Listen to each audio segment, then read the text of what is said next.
And they were just like, look at him, he's gay. Those Persians. And they were just like, look at him, he's gay. Those Persians. And Would it be funny if I just like if I unmuted you when you were saying the giant no, gay? yeah, no, I heard that. Candy and I were talking about the movie 300 and Yeah, how they portray Xerxes, because Xerxes, the 300 does not age well as a movie yeah. because literally, the Persians are like shown as these like mythical evil like beings, and then Xerxes is just like this giant gay man because he's like I forget if he caresses is it Menelaus? I'm trying to remember. The Spartan King's like cheek and stuff. He's like, you could work for me, and it's just like, wow, movie. I do kind of. You, I don't know. 300 was cool in the entirety of the year pretty 2003, much. and yeah. Pretty But much. I don't know. I kind of love I kind of loved Xerxes in that movie because of just like how over the top he was, and like he was like you know like very like gay coded, but he There's also stylistic choice. Yeah, there are a lot of stylistic choices that they chose in that movie that are very interesting. he was like very gay coded, but he also has like this like thundering voice, like Oh, which I is like like it. He because they really wanted to portray like the Persians for some reason is like this inhuman, unstoppable force. I Those mean other worlds. they kind eh. Yeah, and he has like this like oh like Well, super don't you deep remember? voice. There are like some enemies in the Persian army that are just like straight out of like what you would see from a fantasy RPG. Like, Yeah, yeah, it's you're like just guys, like, guys, what? you do realize that like the immortals weren't actually immortals, right? Yeah, no, they. That was just a name. Ah, man, I fucking.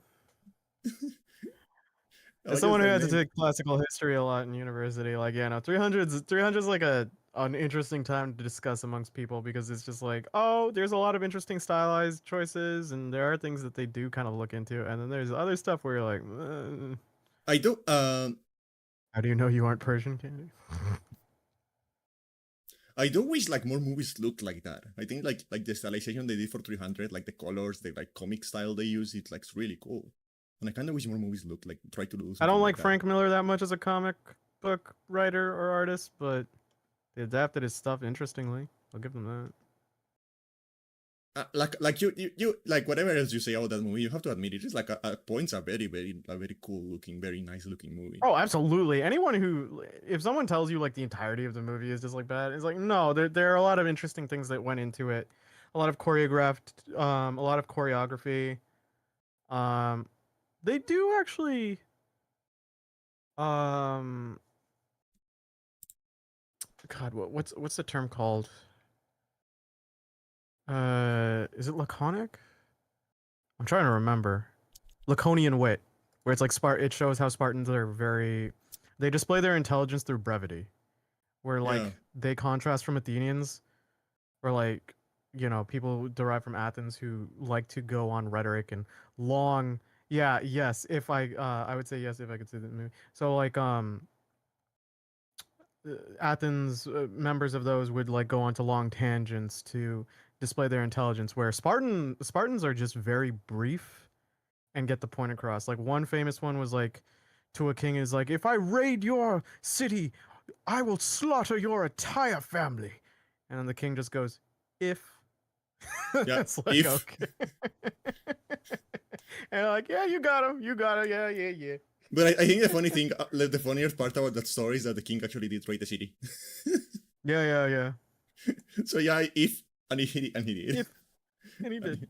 If it's just because laconic what people really underestimate Spartans. They genuinely classify them as like solely a warrior city state, which isn't true because we found like evidence of their artistry, like pottery, poetry and stuff like that. They were actually very well educated for all things considered, and they were more progressive in some places than Athens. They would treat their women far better than what Athens would. Like if I remember correctly, women could like own property in Sparta and wow, stuff like that, and be of crazy. higher class.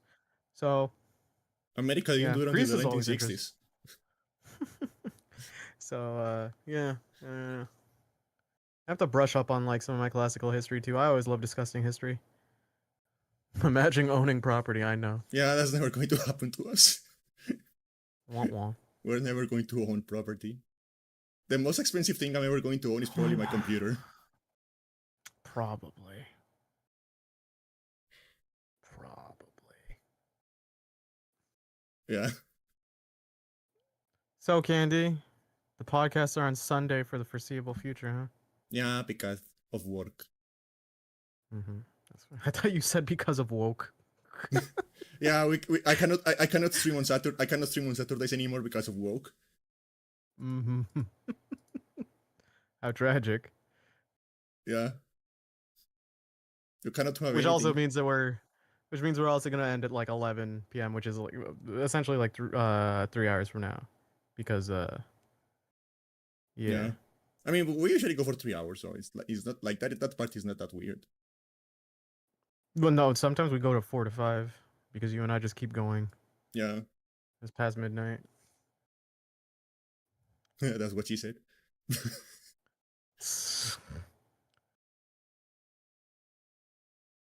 uh, but yeah, uh, unfortunately for Nick, this week I made a terrible mistake. Yeah. Unfortunately for Nick, this week I made a terrible mistake, and I'm going to make it his problem now. And that is what this podcast is Yeah, I about. know. I know. You told me beforehand. I know. That sound of resignation is like people are going to think that I'm actually like something like absolutely horrible. Like we're on the run now. It's not that bad. It's just like I'm just thinking about it, and I'm like, what? How long could we possibly discuss this topic? Because honestly, like, It's like whatever. I should have made the background this week of this week like the interior of a car and be like, yeah, we're actively running from the police because of the mistake I made. We're actively in the I run. like how in that scenario, I like how in that scenario, I'm resigned and not panicked. That's about right in that scenario. Yeah. No, but like okay, so but before we get to that, Hmm. let's talk about our weeks. Oh, you want to save that for All right, fine. You go first, ladies first. Okay, so my week. I started a new job. That was like the big thing this week. Um, Congratulations. Thank you. It's going okay. It's going fine. I'm the only thing that's got. I mean, I my particular brand of autism makes it really hard for me to like exist in like any work environment. But this is like not the worst one I've been in, so it's fine, I guess. Oh yeah, Um, you're in an office. yeah. But fortunately, it is Yeah, like yeah. relatively close to my house. Like the commute takes like 10 minutes. Yeah, that's good. That's good. And I could actually like if I wanted to like if it would take like 25 minutes to like walk there, but I prefer to take the bus anyway. That's fine. 25-minute walk isn't the worst thing in the world, honestly. Yeah, I prefer to take the bus anyway because I usually don't walk to work. Yeah. I have very bad like sweating issues. So if I walk those 25 minutes, I will go to work smelling like a pig, and I don't want to do that. I'm just terrible with directions because like No, like that is the great thing about like the work. mm, It's like I need to like walk a couple of blocks uh to get to the highway, and then to get to the place I work is just following the highway for like 20 minutes. mm, So for it would me be it's very just like easy. yeah, it's not too far from like my workplace isn't too far. To be fair, I'm doing part-time now, which is fun. Yeah. I mean, technically, like, I guess like one of the good things is like I don't know how it works in your country, but in my country there is like a legally mandated like extra Minimum amount of hours. no a legally mandated like extra pay you get if you work like if you work like a night shift, right? Um, Oh, nice. so like I think it starts at 7 or at 8 p.m. I don't know. I don't remember. I think But we do get that for graveyard shifts. Yeah. but any work you do any work you do after that hour. Um, oh yeah, I've been hearing they reform that, so actually we're going to get more money for more hours now. Nice. Um, which is like the only good thing this government has done in like the past 4 years. uh,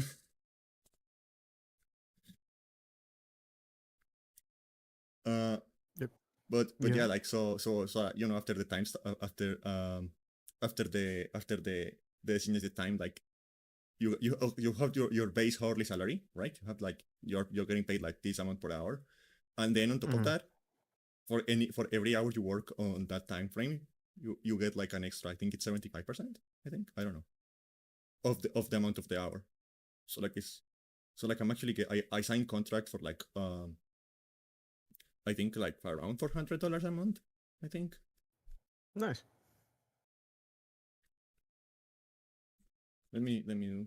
Yeah, I signed a contract for like around $470 a month, right? Uh, but with the night shift and stuff like that, I'm actually going to be getting around 650, Hey, which is very nice. money.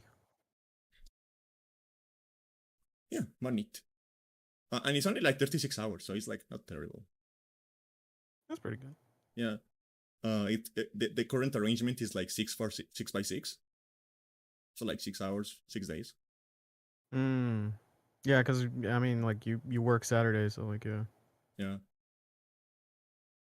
Uh, and chance for like that to change as time goes on.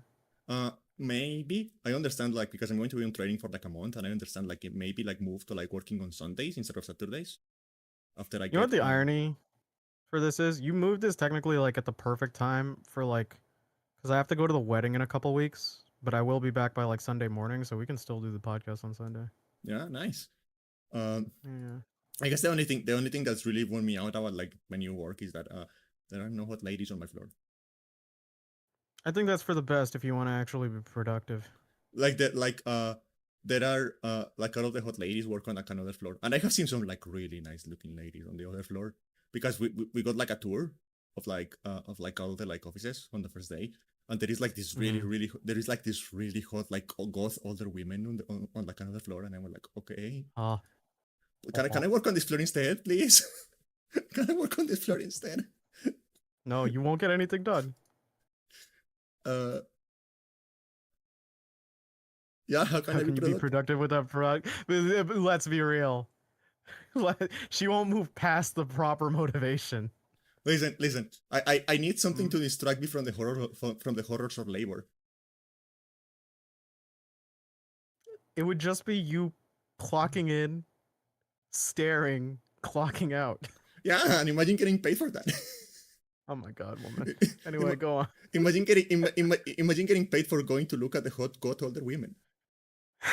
It would be a dream job. I'd take that job. Yeah. I would. Uh, um. Most people would. Yeah. So um.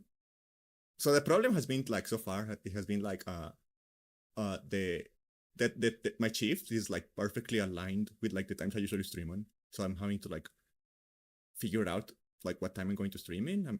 I'm still like figuring out like, okay, so do I stream at like 3 a.m. after I get out of work, or do I stream like at 2 p.m. when I wake up and like I stop after when it's time to go to work? Like I'm trying to figure out how to do that. So I only streamed one this Hmm. week. Um, and I played the new like Persona 5 gacha game that came out, Yeah. and it's so funny. I tried to like when they ask you to enter your name, I tried to put end of service as my name, and the game told me, no, that's a slur, you're not allowed.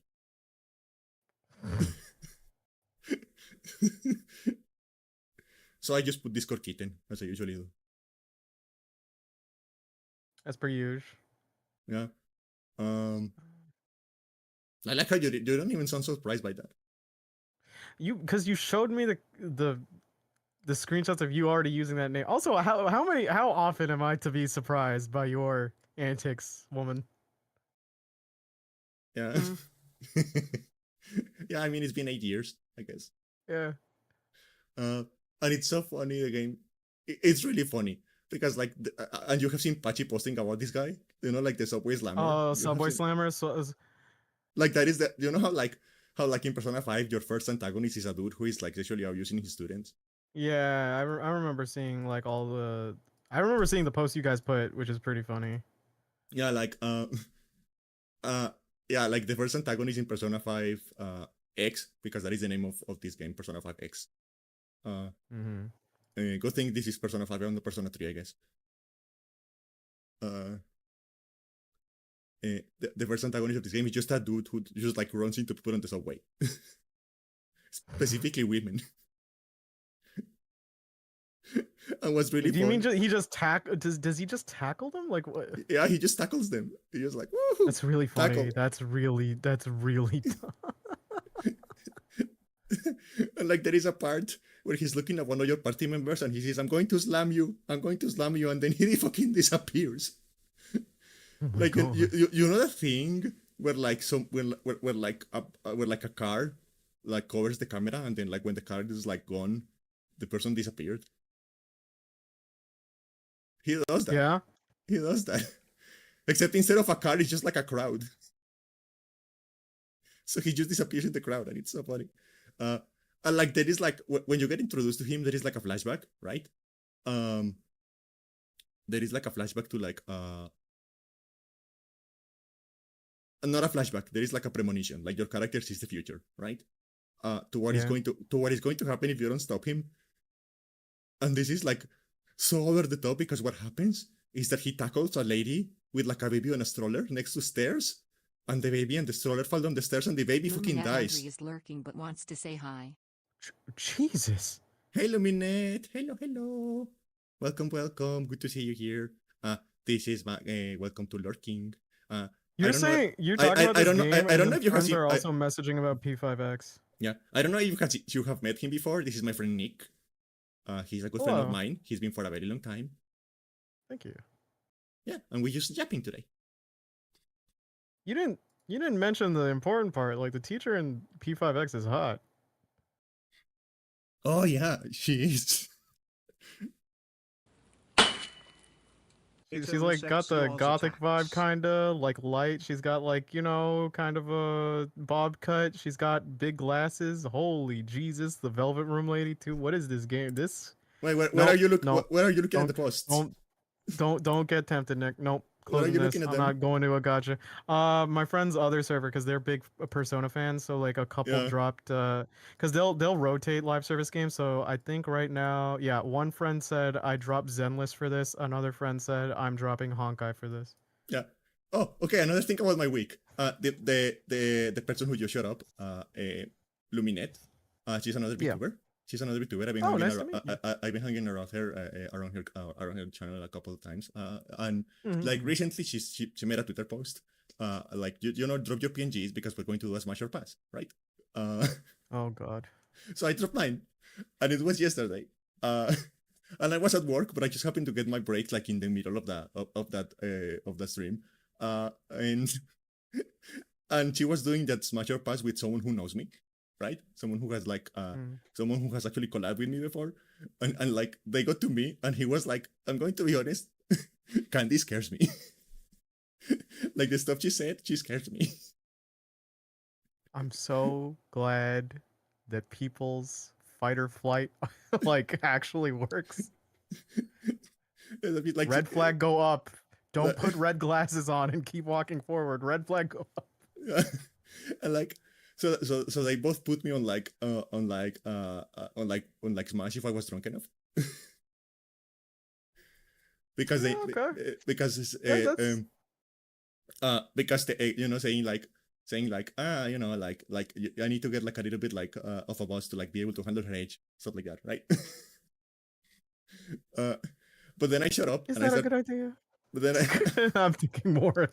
Yeah, go ahead. then I shut up and I started talking on the chat, and at some point we started making fun of the minute, because she kept saying like some like like really out of pocket stuff about like defiling.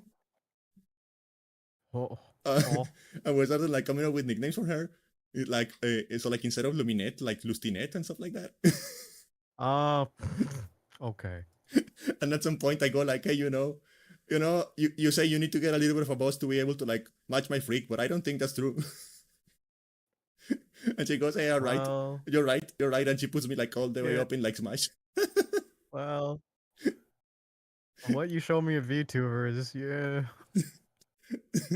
She just like takes me out Yeah. of like she just takes me out of like need to be drunk enough and just put me with Smash. And it was so funny.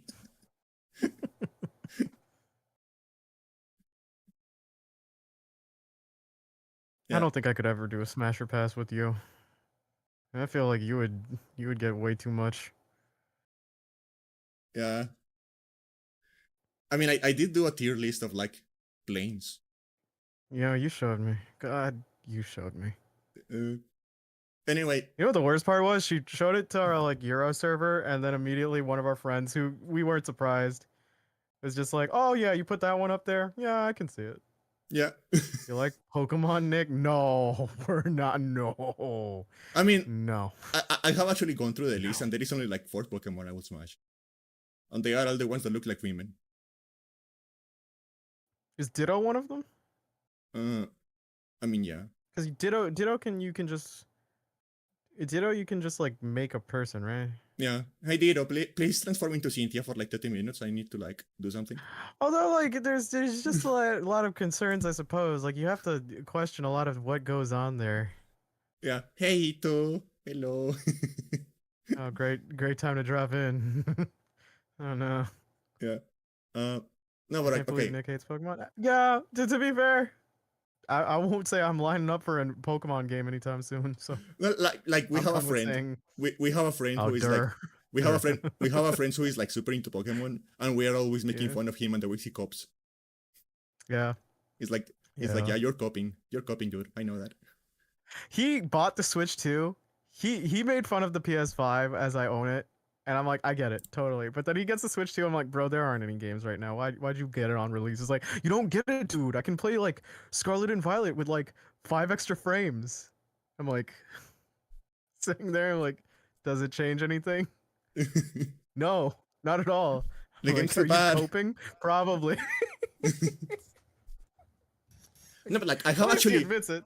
I have actually seen like some like very impressive upgrades for like Switch Yeah, games but on it's Switch too. sadly some of it just isn't uh it just isn't universal. Like there are some games that just don't get any benefits from the Yeah, new hardware, and those tend like to be the ones I'm interested in. like Splatoon 3. I wasn't expecting this, but Splatoon 3 actually runs at 84K now, which is crazy. Interesting. I mean, to be fair, it's the latest in the Splatoon games, Yeah, right? So they might as well, but like the fact that there's actually like enough horsepower to get like any game running at 94K at 60 FPS. That is pretty wild. Yeah, like there's a Nintendo game running at 94K by default. To be fair, is it really that demanding by the end of it? I don't know. It looks pretty simple on everything it does. Still looks Um, nice, color wise. yeah, but like here's the thing about like 4K. I'm going to be honest, and there is a reason. There is a reason we haven't never gone in like because like you know how at the beginning of the generation, like there was like some boss about like 8K. Oh, God, I don't care about resolution heightening. Yeah, Yeah, and the reason that never caught up is like let's be honest here, 4K is like already too much. Like 4K is kind of it a waste is. of 4K is kind of a waste of pixels. 1440 is like a nice sweet spot. Yeah, I've 1440p. never had I've never had an interest of 4K, and when 8K gets brought up, is like, what is the actual purpose other than me zooming in? Yeah, 1440p. Very little. 1440p is like, and even if you want like a high resolution, like 1800p, uh, it looks almost the same as 4K on a 4K display while also being cheaper to render. So it's like, Yeah, but like it is crazy that it like, just became one of those buzzwords, and then and I think yeah. I think Super Mario Odyssey runs at like almost 4K too, and it actually looks really nice. Oh, okay. It actually looks really nice. The only games I really care about, like that I was interested in getting the Switch 2 for, and wondering if they'd get performance boosts, are like Bayo 2 and DMC 3 Director's Cut, but they don't.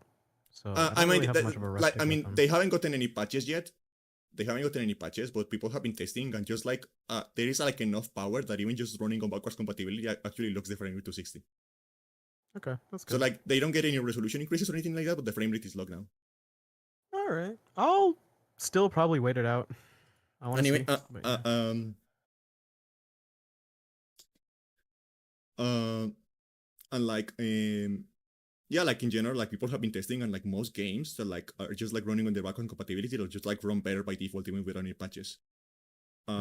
So like for example, like you know like the Doom games, they use like dynamic resolution and they are very aggressive. But now the resolution just hangs out at the maximum all the time. Wait, right, Candy. Rest of your week.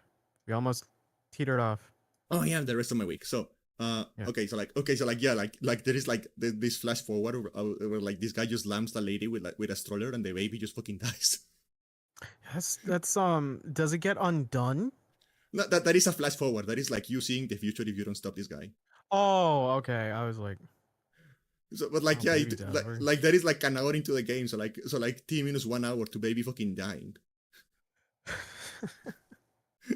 And like it's crazy because like yeah, like this game gets like to a great start. Like in the first 30 minutes, someone like jumps off a floor to kill them off a roof to kill themselves.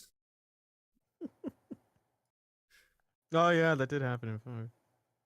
Oh, this got real fast. I'm sorry, I'm still staring at the picture of like the teacher. Like Oh Jesus yeah, Christ. she's very pretty.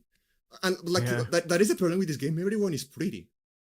Yeah. Everyone is pretty. Like okay, so like your classmate is like this very cute girl with like short hair, Mm. with like blonde short hair, and there is like another girl on your school that is like super cute. She has like black hair and glasses and like twin ponytails, and she's like super adorable. And I love her, and I want to just like squeeze her cheeks and go like. Okay. Okay. and yeah, the teacher is hot. The velvet room attendant is hot. Yeah, I saw the velvet room right under it. The velvet room It's got attendant like is that hot. asymmetrical bang going on, which is pretty dope. Yeah, the student council president is hot. Mm. Eh, and you have like a neighbor who is like 44 years old, and she's also hot. This is unfair. Like anime genetics just are cooked. Why can't what are they eating in anime land? What are they doing? Let me see if I can find a That picture of the. they're productions of Bishonen twinks and beautiful women is just so consistent. Yeah. And like, I I'm need going to to be know. honest, I don't like Morgana a lot. You know Morgana, the mascot character in Persona 5?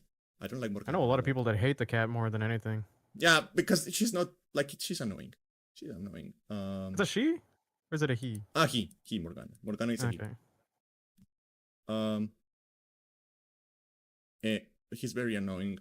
And like, his main personality trait is that he's like a simp. Checks out.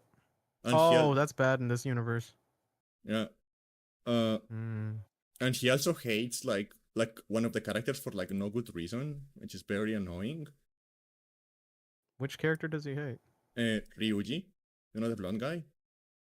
Why? He's like your first friend, isn't he? Yeah, and Morgana just hates him and like insults him all the time for no reason. I don't get it. Like What like piece of shit cat? like Ryuji has some issues.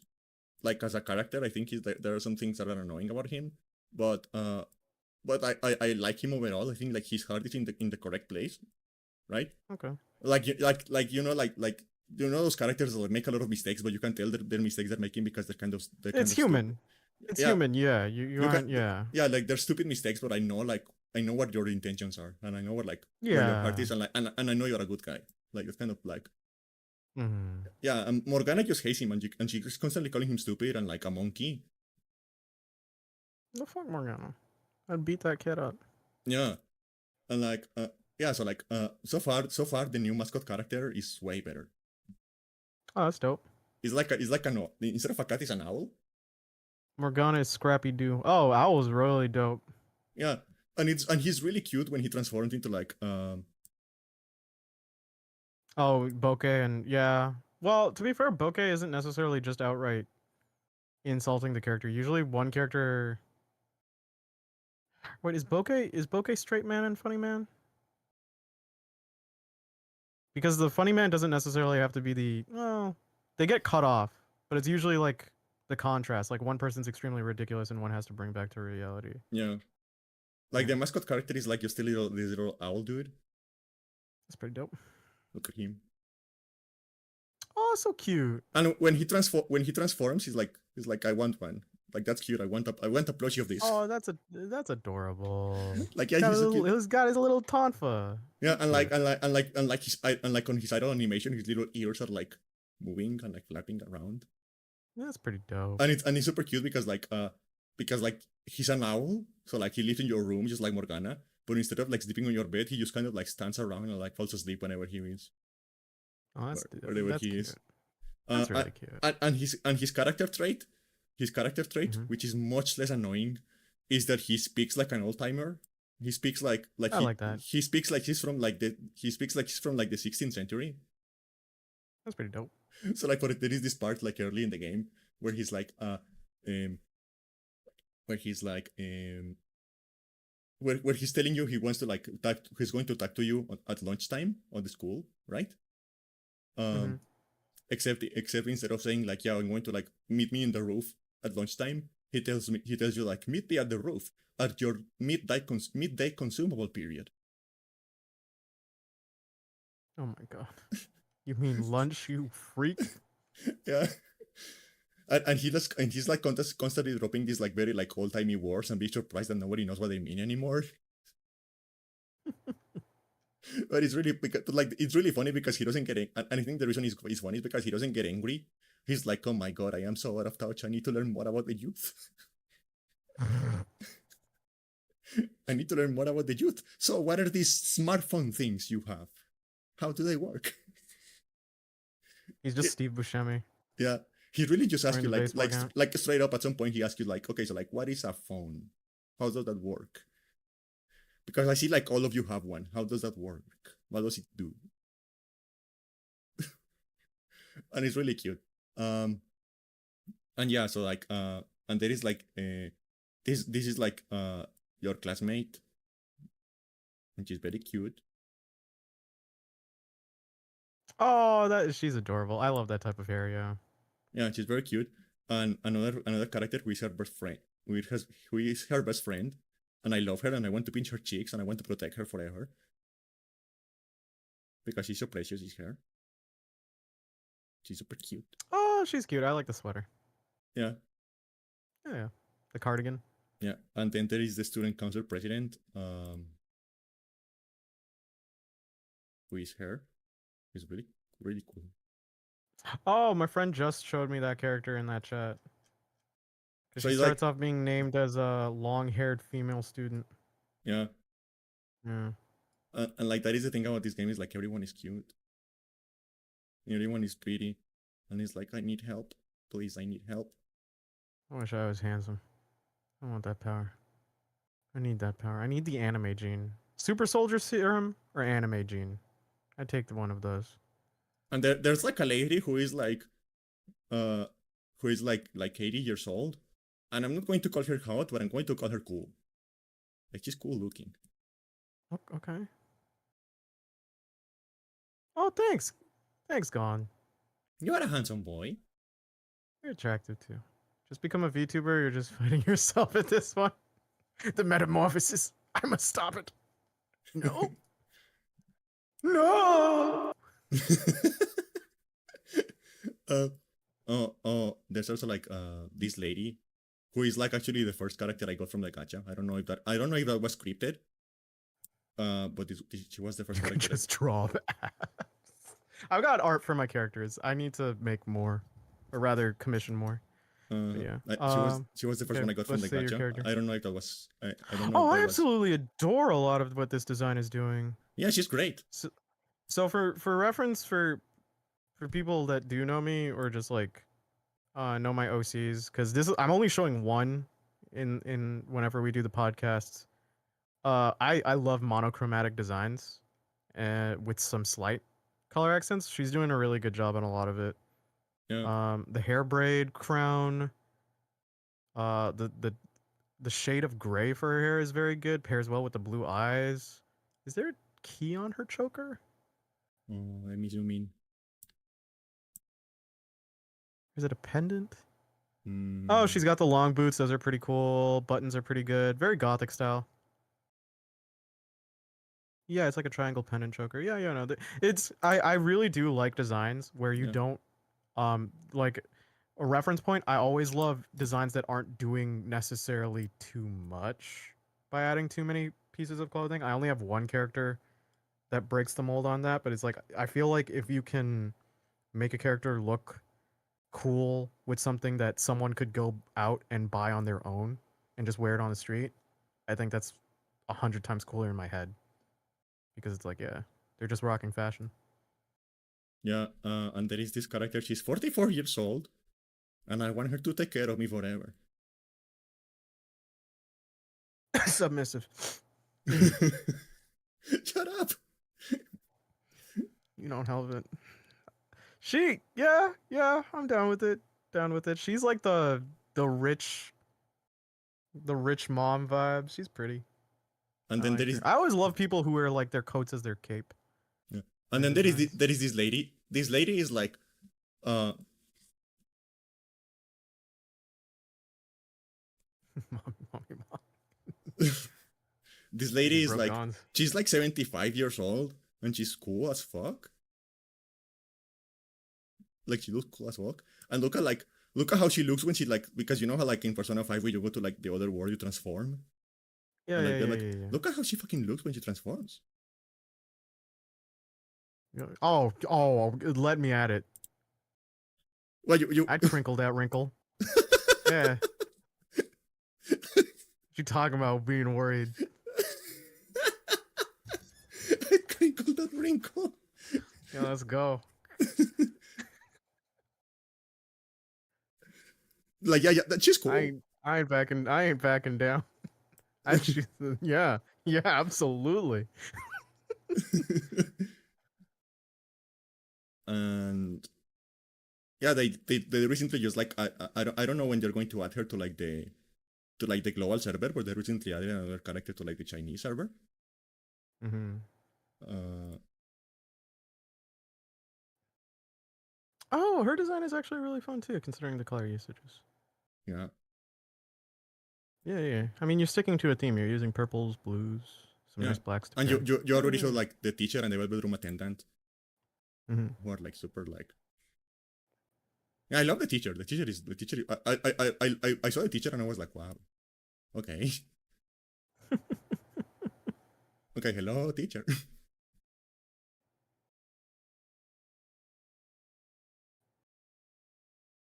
Yeah, so like everyone is cute, everyone is hot, and it's like okay, this is a problem.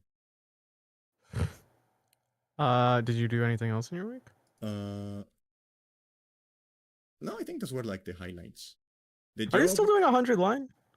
I put that on pause for a while, Okay. but I still need to get like 95 endings. Jesus fucking Christ. All right. That's oof. I'm going to be here forever. Well, you know what you get out of that? Out of the content, you get the clips, right? But Yeah, then, when you're done by the end of the year, because God willing, let's hope she's done by the end of 2025, you can do a best of 100 line yeah, like compilation reel. That'll probably be like a multitude of hours long. She definitely finished 100 line in Persona 5, like she said she would. Trust. I'm not even gonna blame Candy. She was genuinely optimistic, but it's just like I'm looking at him like those are two, honey. That one's a JRPG visual novel, and the other's like a tactics game visual novel. This is a strong combination for Time Vampire. yeah. Yeah. Well, I Anything do else? want to eat Persona 5. Like Yeah, okay. I miss the time I wanted to give it, but I'm definitely going to like try to beat it. Oh yeah. I mean, you started the stream. You might as well. Yeah. Anything else? I also still need to beat. I also still need to beat Yakuza 0. I need to like find shorter games to like. Yeah, you. I mean, what I do is I've already made a video on this. I'm too tired. Fuck it. Just go ahead. Uh, I guess I'll take over with my week. If you have, unless you have anything else. No. Okay. So I only really did two major things. I had to balance a bunch of other stuff, which was annoying. But I watched that anime that came out called To Be Hero X. Pretty interesting premise. Tops. So the whole thing is like the anime will do mini arcs of each of the top 10 heroes in that universe because it's Hero Corporation, but it's very interesting in how it does animation. It does 3D, and then it'll switch to 2D for each of the arcs. And the premise is essentially like it's showing the backstory of all these 10 heroes, and then they're going to have like one tournament to reassign their ranks. So the way power distribution goes is since you're a hero, your power is fueled by the trust of the people, like how much faith they have in you, and that their faith and their image of you is what dictates your powers, which That's can be like good or bad. It can limit like what that's you like do. Yeah. that's like like this is going to be like a huge asshole. Uh, Mm, but that was the plot. That was the plot of like the 2010 remake of like Clash of the Titans. that's pretty funny. Oh yeah. Yeah. Oh my god. Hey MILF, how you doing? Uh so like I won't spoil what goes on in each arcs. I think some of the choreography is actually really well done. The animation's pretty good. It's switching to 3D to 2D apparently has a lore theory, which is actually very cool. I won't say what. It's only 24 episodes. There are 13 episodes in today. I'm gonna be binging them in their mini arcs. And pretty good. I will say, as I've grown older, I've noticed something, Candy.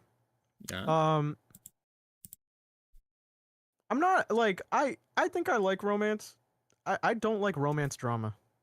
yeah, I don't like love triangles. I don't like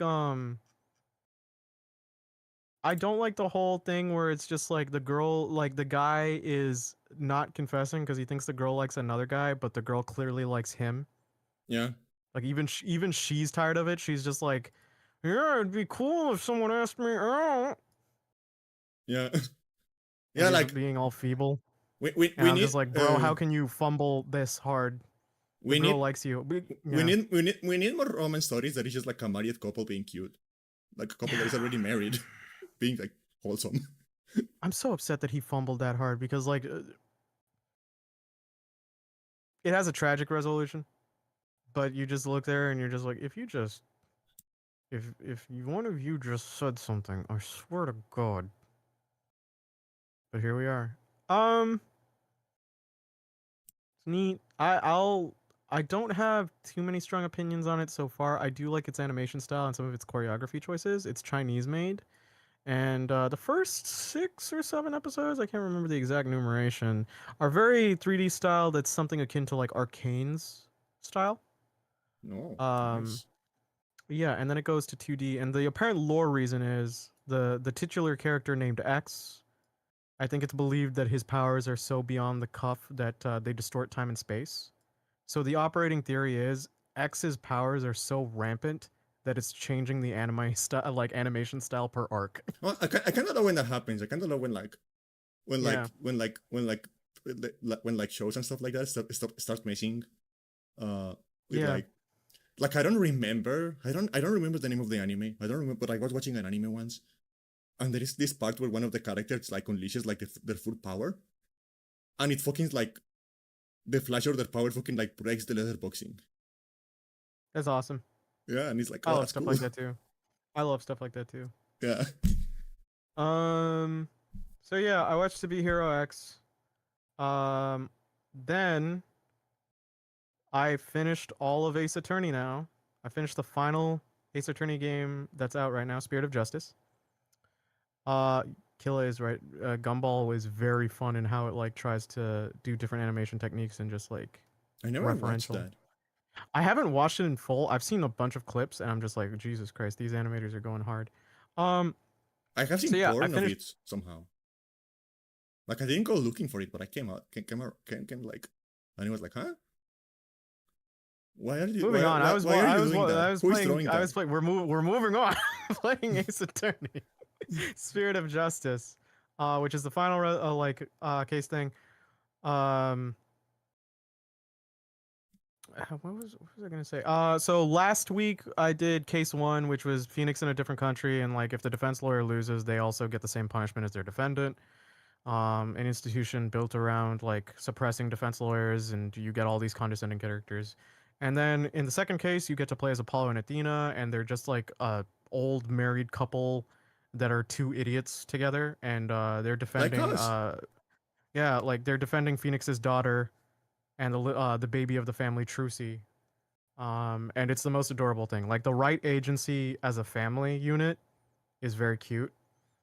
Finally got to face off against the unique prosecutor of that game, Nayuta, whose entire thing is he's a sad monk, and that he constantly calls you putrid, and how you will go to hell. And yes, it runs thin, very fast.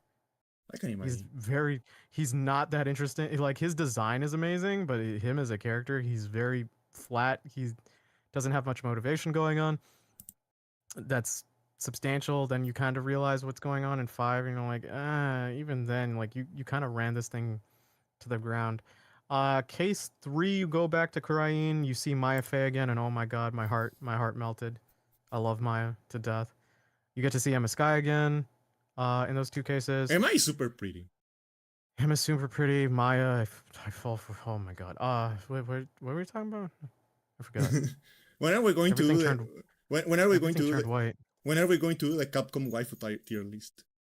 That we'll be here till the heat death of the universe. They keep making more. Yeah. They keep making more. They won't. We can't complete the list fast enough.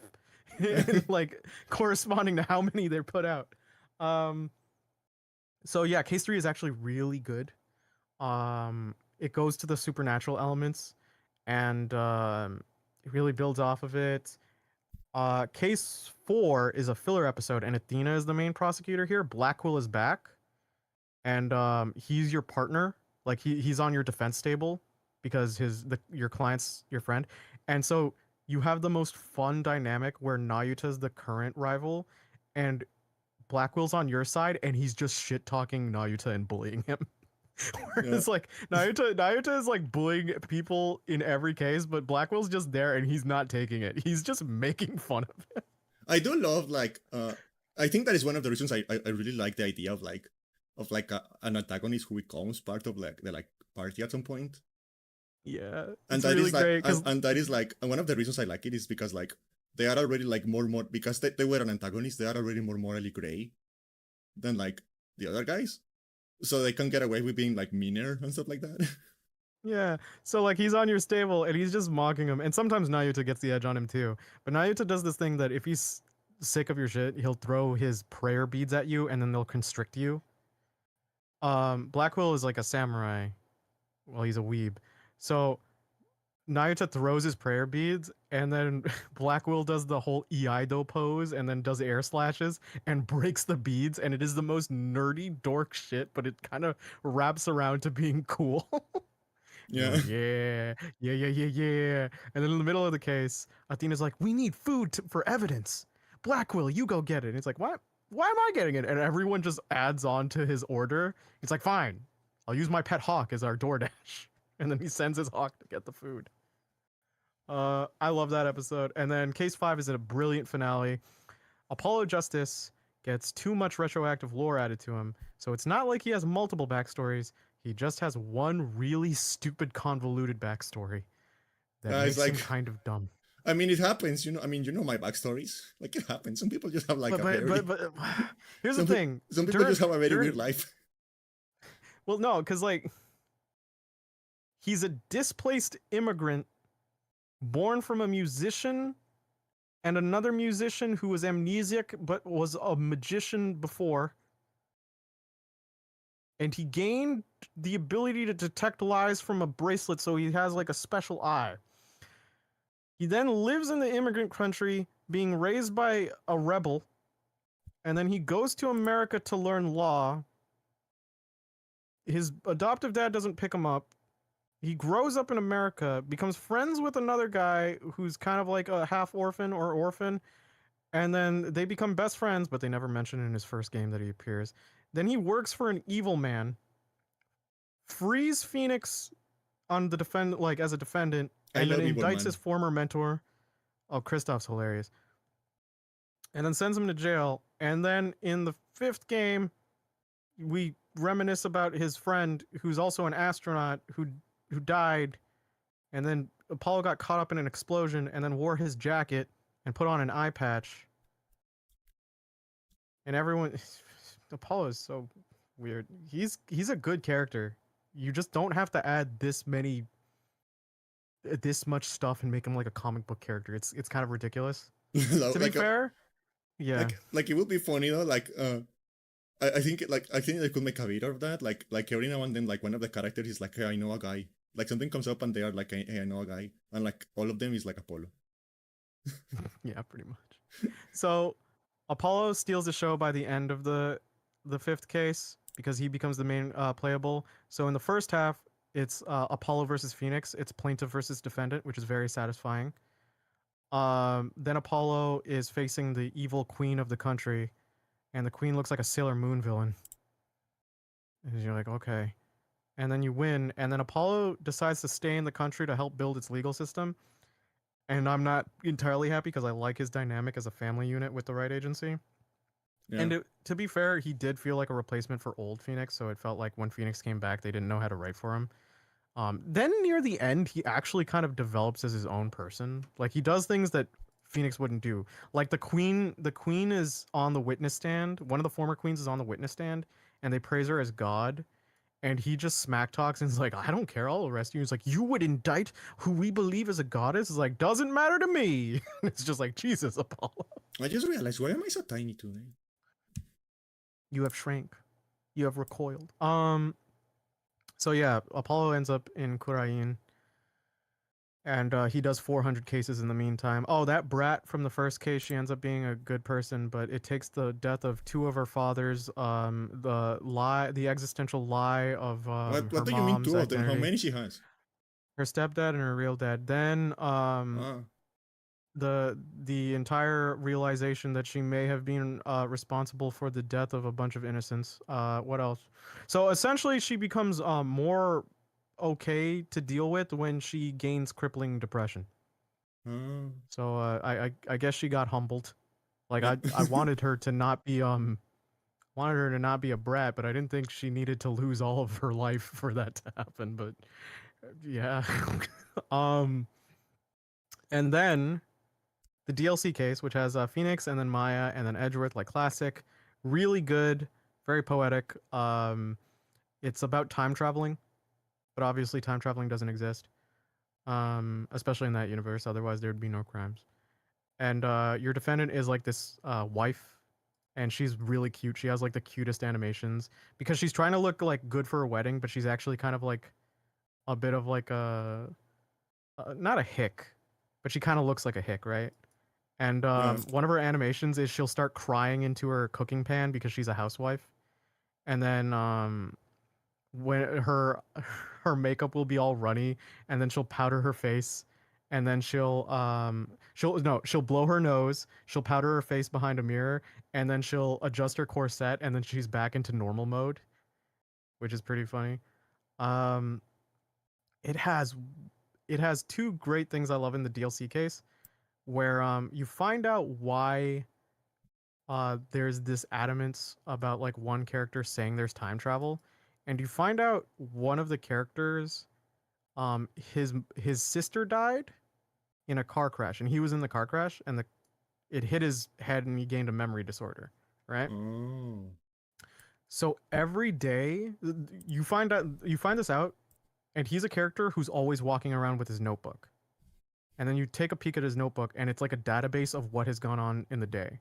So after he got hit in the head, he got a memory disorder. So he can't remember anything after the Yeah. day ends. Like he resets to the day after his sister died. Isn't And that so isn't that the plot of an Adam Sandler movie? I'm sure. 1000 First Dates or something. I think so. I think so. Yeah. And so like he talks about like how he needs the notebook, otherwise he'll forget even like his fiance, and that he feels like an inconsolable time traveler because he will forever return to the past, to a future that he can't really change. And it's like tragic, and it's like Jesus. Like there's a very interesting twist on that idea, to just call him a time traveler, an inconsolable one. And the main villain for the final case and the last testimony that you have to cross-examine, he does the biggest gangster move. Would you like to know what he does for his testimony, Candy? What? He says nothing. Huh? He just goes, I'm practicing my right to remain silent. And you're just sitting there like, uh-oh. Kind of crazy that it took 6 games to anyone to do that. Exactly. Everyone's just like, oh, we're kind of used to them slipping up. He's just not gonna, uh-oh. Yeah. But he can't like yeah, but like the loophole is like he has to answer cross-examination questions. So you just have to find the right questions and then do it. Very easy case, very great. Also Candy. The girls show up to the wedding in like bridesmaid dresses and they're waiting to get the bouquet and Emma in the wedding dress is something. Oh boy. Look that up. Hold on. I'm going to get the picture, don't worry. Oh wait. Oh, it didn't save right there. Hold on a second. So the three girls waiting to catch the bouquet for the wedding are like Athena, Maya, and Emma. So they're all competing to get the bouquet. And yeah, there we go. Hold on. I'll send the picture right here in chat. None of them catch it, by the way. None of them catch it. It's Phoenix's friend Larry who catches it, and then they all chase him down to beat him to death. And they're never going to get married. That's sad. You know, they make a joke about that. Is that the judge, because he's a happily old married man, and since the case has a wedding in it, like he just go, the judge literally goes, "You'll understand when you get married, Edgewood," and he's like, "I won't." And then it's just like, "It's okay, Mr. Edgewood." It's like, "Why does everyone need to get married?" Hmm? And then Phoenix is just like, "Someone's a little sensitive." Yeah. No, but that's because he hasn't come out of the closet yet. So he's. Oh yeah, you're. Oh my god. Damn. Right? Got me feeling some sort of way.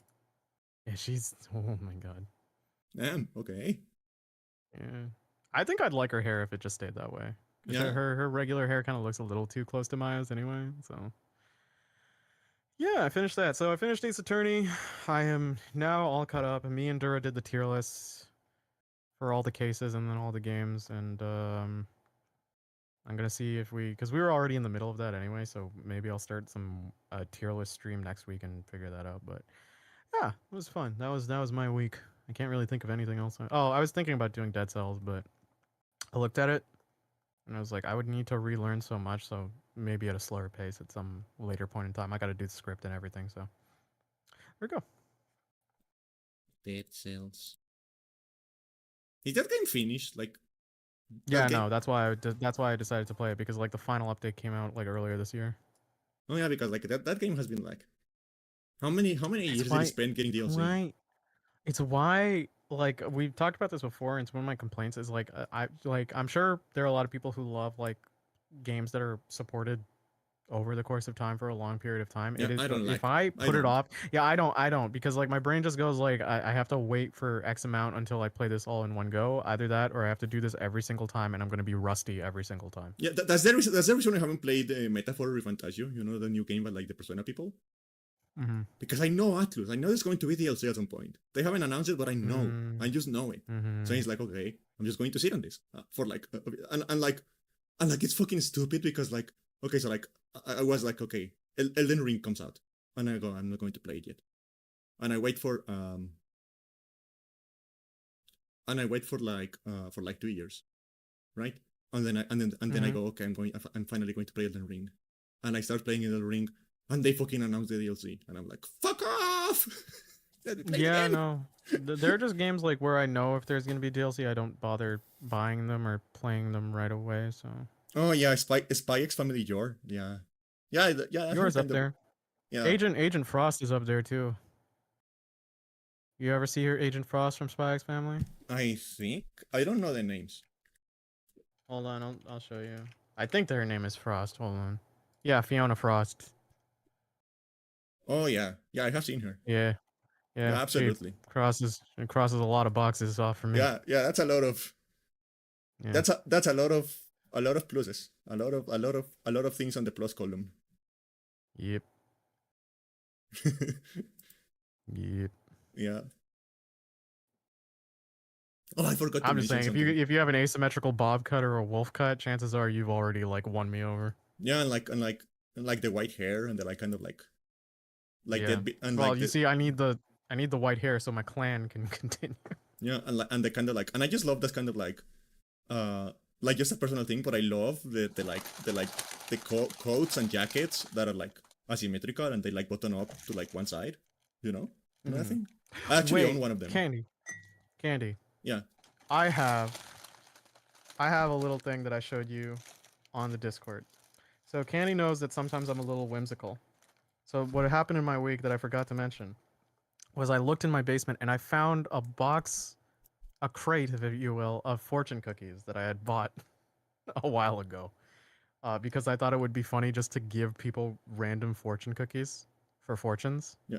Wait, And there's villains on the fucking like horse girl anime? I'm sure.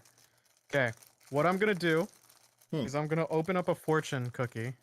Okay, Candy, pick Yeah. a number from 1 to 5, and that'll be your fortune for today. Let's see if these are actually worth it. 3. 3? Okay, so this is the third fortune cookie. All right, let's.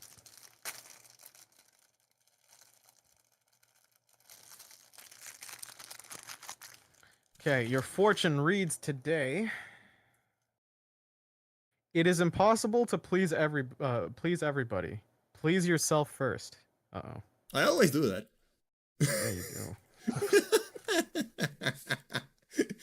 That was perfect. Okay. The next one, I'm gonna look at someone in chat. I'm gonna give it to MILF. Let's see what your fortune is. MILF's fortune today is you have an active mind and a keen imagination. Next up, I'm gonna give it to Gons because Gons is the latest in chat, and then I'll give it to Killa, and then we can move on. I'm sorry. If anyone else wants a fortune, just message in chat. Jeez, these are stale fortune cookies because they've been in the basement for a while. You're not eating them, right? No, I'm using them for fertilizer. Okay. For Gons, imitation is the most sincere form of flattery. All right. I don't know if someone's imitating Gons. If Gons, be wary if your identity is being thefted away. All right, Okay, hold vodka from actually, I like that design. That's a cool design. Okay, and Vodka from Uma Musume. That's a cool design. finally, we're going to look at Killa's fortune. Gons, quick imitate man. All right, wait. Oh, you know what? I'll do mine last, but let's look at Killa's. You are quiet, adaptable, and sensitive to others. There you go, Killa. And then, mine. Let's go with mine.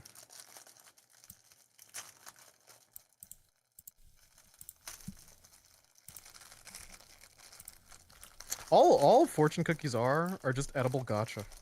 When you really get down to it. Yeah, and all you get is fucking paper. Okay, my fortune is something interesting will happen soon at work. Oh, but like good or bad? Yeah. Also, like I work part time. What do you mean something interesting will happen? All right. I mean, there's enough hours. There's enough hours for that to happen.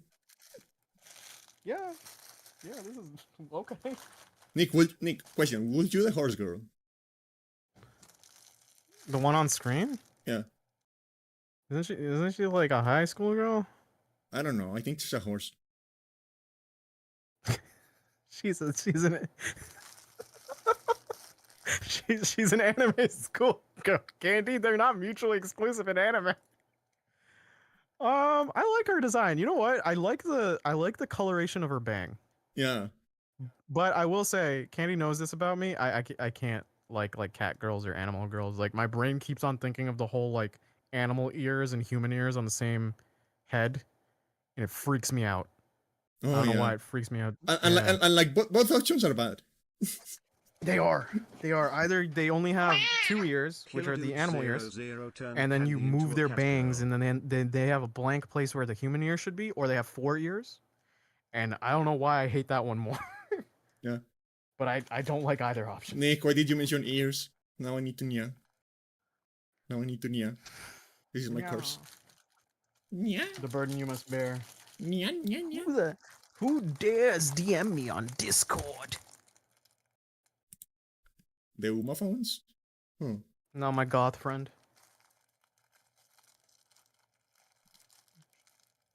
Don't worry, I'm not really reading it. I've opened a bunch of these fortune cookies and I'm just like, right, what do I do with these? Oh, that's funny. Oh, that's funny. They have like. Oh, that's actually really funny because they're horse girls. They actually have phones that go like all the way up there. Oh, that's pretty funny. That's pretty funny. I mean, they're adapting. Evolve, adapt, overcome. Yeah, I think I don't remember. I don't remember how it goes with like the Final Fantasy 14 cat people. I don't remember how the ear situation is. I think they only have like Oh, the like animal what? ears. Yeah. Well, because like the way that the designs always go, they get the bangs that always cover that part of their skull because people wouldn't want to think about that. Yeah, Yeah. but please think about the ears.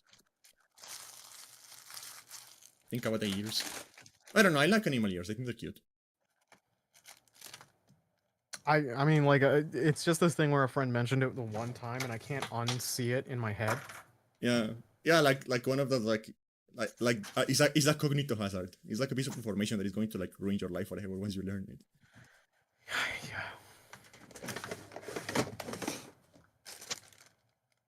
Yeah. Oh, I forgot to mention something. Think Mm. about the meow. Meow. Meow. Meow. Meow. Meow. Meow. Meow. Okay. Meow. No, but like, I forgot to mention the owl on Persona 5X. When he goes, you know how in Persona 5 Morgana is just like always on your bag or on your desk. Mm-hmm. The owl isn't like that. The owl actually just flies away. So like when he wants to talk to you, he comes to like the window because you are an anime protagonist. You sit next to the window. That's how it works. Yeah, of course. He goes to the window and he taps with like a little note on his beak, and he starts tapping the window. Oh, that's cute. Yeah, and he's like meet me That's on the so roof, cute. meet me on the roof with like a little arrow pointing up. That's a really Yeah, cute way to do it. yeah. The owl actually he goes into your bag, but he doesn't stay there. He can go in and out because he can fly. So why stay there? Okay. He, Readjusting my seat. and he goes into your bag. And like the reason he goes into your bag actually makes sense because he's like, you know what? I just realized having just like a teenager in the middle of Shibuya Square with an owl on his arm is kind of like very attention grabbing. So I should go into your bag, which you know makes sense.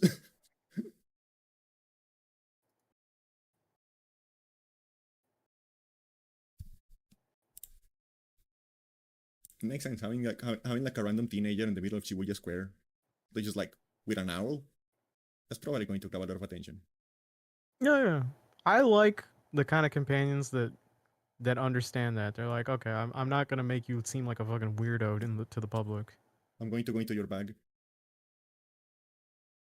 Oguri You're gonna cup. go in my bag? Oguri cup. Let me see. Candy, you could not fit in any bag I own. Yeah. Let me see this Oguri cup. Wait. Are the horses are the horse girls in Nomo Musume based on like real horses? On like real like competition horses? I don't know these names. Oh, okay, that's cool. That's fucking weird. I It's mean, like that's not out there. There's so many animes do that. Like, yeah, but they'll like add I don't a know, like level of detail. I mean I guess like if you think about it like a short lane is like that but for like chips. Like it I don't know, it's kinda weird. Like people looking at like just this random like racing horses and being like, but what if I name a woman? What if anime woman? I'm going to be honest, I think horses are ugly.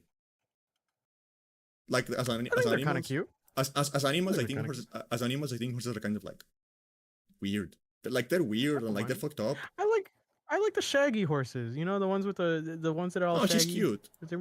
She's cute. Oh, oh.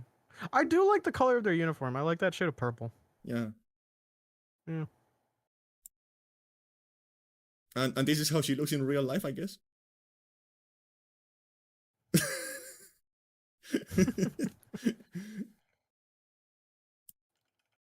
What is the 1.2 billion yen incident? That sounds like the plot of Yakuza 0, of Yakuza 1. The 1.2 billion yen incident? Well, you see, we brought it to Millennium Tower. That was your first problem. Yeah, Oh. why is there a horse in Millennium Tower? What the fuck? Do you know how often, like, the amount Majima Construction probably has earned just off of Millennium Tower is probably why a lot of those people like took the job. Yeah, but like, can't you imagine you just like like you just go take the elevator on the Millennium Tower and get to like the helipad on top, and there's just like a fucking horse in there? It would be really funny. If you could have any non-domesticated animal as your animal companion, what would you have? Non-domesticated? Oh, that's Yeah. hmm. Like okay, when I say non-domesticated, let's go like uncommon as well. Yeah. Like not like horse, right? Cuz they're, equestrian, right? But like it could. There's like a record that maybe people can do it, but it's not like a common pet.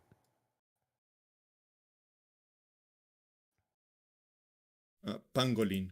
A pangolin. I Oh, think you they're want very penguins? a pangolin. I think the pangolins are very cute. What the hell's a pangolin? A pangolin. They're like related to like what are these animals called? The ones that have like Oh, I scales? see pangolins. Yeah. No, I see it. Yeah, they look like the armadillo, right? Yeah, but they're like cuter. Like Yeah. Oh, look at the baby. He's got a cute. they have like the T-Rex arms and like the little snoot. Like they're cute. Oh, boop the snoot. Yeah, but the snoot. I love I'd, pangolins. I'd get I'd get a pet crow. Oh, well, I thought crows were like, because I know people have who own crows, so I think that doesn't go with like the uncommon rule. Hmm. Are they common enough? I don't know. I have seen a lot of Hmm. videos of people just like hanging out with because I think they are like I think they are like relatively easy to have as pets. I think the problem is Yeah, that because like they love symbiotic like relationships. I think the problem with like crows is that a lot of places consider them like migratory birds, so they are protected and it is like illegal to confine them. I'm thinking So you need like a raccoons are license. actually, yeah, raccoons can actually be relatively easily domesticated because of like how Yeah, they just operate. yeah.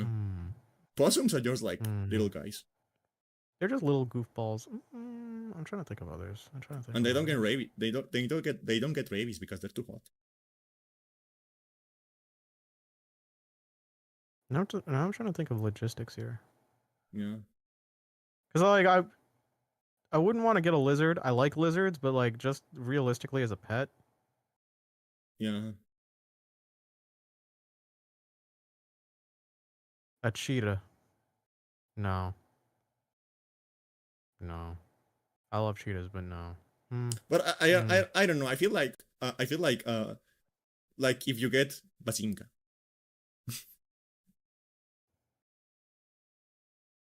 I feel like if you get like a big like wildcat and you like actually like tame it enough to be a pet, at that point it's just like a cat but like who can break stuff easier. Yeah, but cheetahs are like not classified, I think, as regular big cats. They're their own genus because they can't roar and stuff like that. They meow. Yeah, I have heard them. I have heard them meow. It's very cute. Cheetahs are also like my favorite cat because they're extremely loyal. Cause like cheetah brothers will stay with each other for life. Usually, they're very cute. Yeah. I don't know. Yeah, okay. I thought I had to have an answer for this, but now that I think about it more, it's like there's so many animals, and like we have to get down to what you can and can't domesticate, and then a Black Panther. Yeah. Isn't a Black Panther just like a jaguar with like a condition? Or like a No? leopard with a condition? I think they're just like, and they actually do have spots. It's just like they are so like dark in general that they don't like they are not like super visible. This is gonna be one of those things where like the podcast will have ended. I'll have thought of my answer, and I'll be like, I should have said that. Oh, whatever. Yeah, Who cares? I I will don't think say I'd ever have a fish as a pet, but yeah. Go ahead. I will say there is like this particular breed of horse, like going back to like the idea that I think horses are kind of ugly. Mm-hmm. There's this particular breed of horse that I think is kind of I don't think they're pretty. I think this is kind of ugly. But they're cool. Oh, But Mhm. they are cool because of like the way the color on their coat looks. Yeah. They are I called think. they are called the Acalteque. Ooh. And the reason I think they look kind of cool is because like the way their coat shines, they kind of look like they're covered in gold. Oh, that's dope. I think I found my animal candy. Like, look, Oh, it's that's like really cool. That's really cool. Tigers and bears being adorable together. Yeah, if you raise some of those animals from birth together, since they're both like apex, yeah. and they can kind of keep each other off, like they don't, they'll just play. Because Be, there be, was that famous situation where a bear, a lion, and a tiger like grew up with each other, yeah. and like I think the lion died, and then the tiger and the bear were depressed, but they would always hang out, and then both passed away like not too long ago. But they were yeah. just like really close. And bears are just like little funny guys. They're just like silly. They're like fat and like kind of stupid, which is weird because they're also like horrifying killing machines. They're godless killing machines, yeah, but they just, as my friend has said, he's like, if God really wanted us to fear them, why would they make them so cute? Yeah, like I'm if like, not friend, why friend shaped? it also testifies, like it also goes to the fact that we both like raccoons, and raccoons are like related to bears. So Yeah, but like the difference is that raccoons are not for godless God's sake, killing we have machines. teddy bears. Yeah, The they're difference is just that little scrappy the guys. difference is yeah, they're just like they're just like little guys, little city guys. Little guys with masks. Oh, you know what? I forgot something in my week, but I'll say it later. You know, okay, so yeah, I know what I would have as my animal companion. A kangaroo. A kangaroo. A kangaroo. So you know how I want combat waifu? Like Yeah. I do the Marvel versus Capcom thing. I want the Marvel versus Capcom team to be me, my wife, and our son, the kangaroo. So like they can tag with I Roger. yeah. So like I start up the Hey, combo, wife extends combo, and then yeah. kangaroo finishes combo. If bears are so dangerous, explain this. Yeah. Wait, give me a Well, moment. Someone is knocking at some my bears are stupid. someone is knocking at my door. Give me. Some bears are. Don't worry, I'll keep talking here. I don't know, chat. Tell me if you could have any animal as like a companion, not a domesticated, so not the easy stuff like a rabbit, a dog, a cat, like just random pull. What would you have? I've ate kangaroo meat before too. Kangaroos. Yeah. You would Kangaroos think are because I'm a like Canadian, I would have picked a moose, but like it's scary how fucking big they are. what moose? Yeah.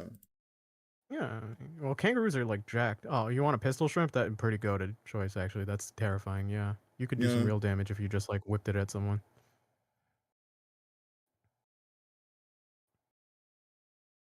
Animal stand. Oh yeah, I also watched because I was talking to Oh, the this is homies in server. we're going to have to end stream earlier. A VTuber I think is really pretty. He's doing a cat girl maid stream, and I want to go watch stuff. I'm gonna slap you. Imagine someone trying to break into my safe and bam. Um, yeah, I watched Princess Bride again. It was a good movie. I never I like watched that that movie a movie. lot. Oh, it's really good. Like I know a lot of the memes Hmm. because like that is one of those movies that just like there is so much you know about it just like through like cultural osmosis. Oh yeah, my name is Inigo Montoya. You killed my father. Prepare to die. Yeah, and like the whole thing about like is But this a kissing story? Is this a kissing because like story? they have like witticism that I like, and it's like you visit back, and it's not Whedon witticism. It's like very classy, respectful witticism, like gentlemanlike. Because Montoya is like about to. He's literally on the top of the cliff, and uh hold hold on, I'm getting a message right now. And it's like I have seen that scene that is like with the poison the poison chalice is like it's like I know you will like switch the poison, so I will take this one, but I think yeah, it's very very cool. I have seen that scene. Yeah, no, because like right before like Wesley is like climbing the cliff, because the whole story is based off of a love story to get his childhood friend back. Um, Inigo is like pretty much like hired, well, not hired, but like his job right now is to kill him, and he's on the top of the cliff. He's like, you're taking a bit long. I could throw you down a rope, but I don't think you'd accept because I'm once you get to the top, I am going to kill you. And then and Wesley's just like, that does put a damper on our relationship. So no, I won't. I won't ask you to put down the rope. Oh, it's like, could you please though? I don't want to wait. And then Wesley's just like, nope. I'll put my name as a Spaniard. I know too many Spaniards is a very good response. Yeah. And then he comes up and they're about to duel and is just like, um, you seem like a nice fellow. I'd hate to kill you. You seem like a nice fellow. I'd hate to die. It's very classy. I very much like that kind of exchange where it isn't like the snark that we have with Wheatonism. Yeah. Hey, Yeah. Silent. Hey, Silent. Give him a fortune. Oh, sure, yeah. I actually have one over on the desk. Okay, so Silent, context is I have a bunch of fortune cookies that I gotta get rid of. And I'm going to read you your fortune. Okay. So we got his fortune. I gotta put the. So what I gotta do is I gotta throw these into the manure post after a while. Okay.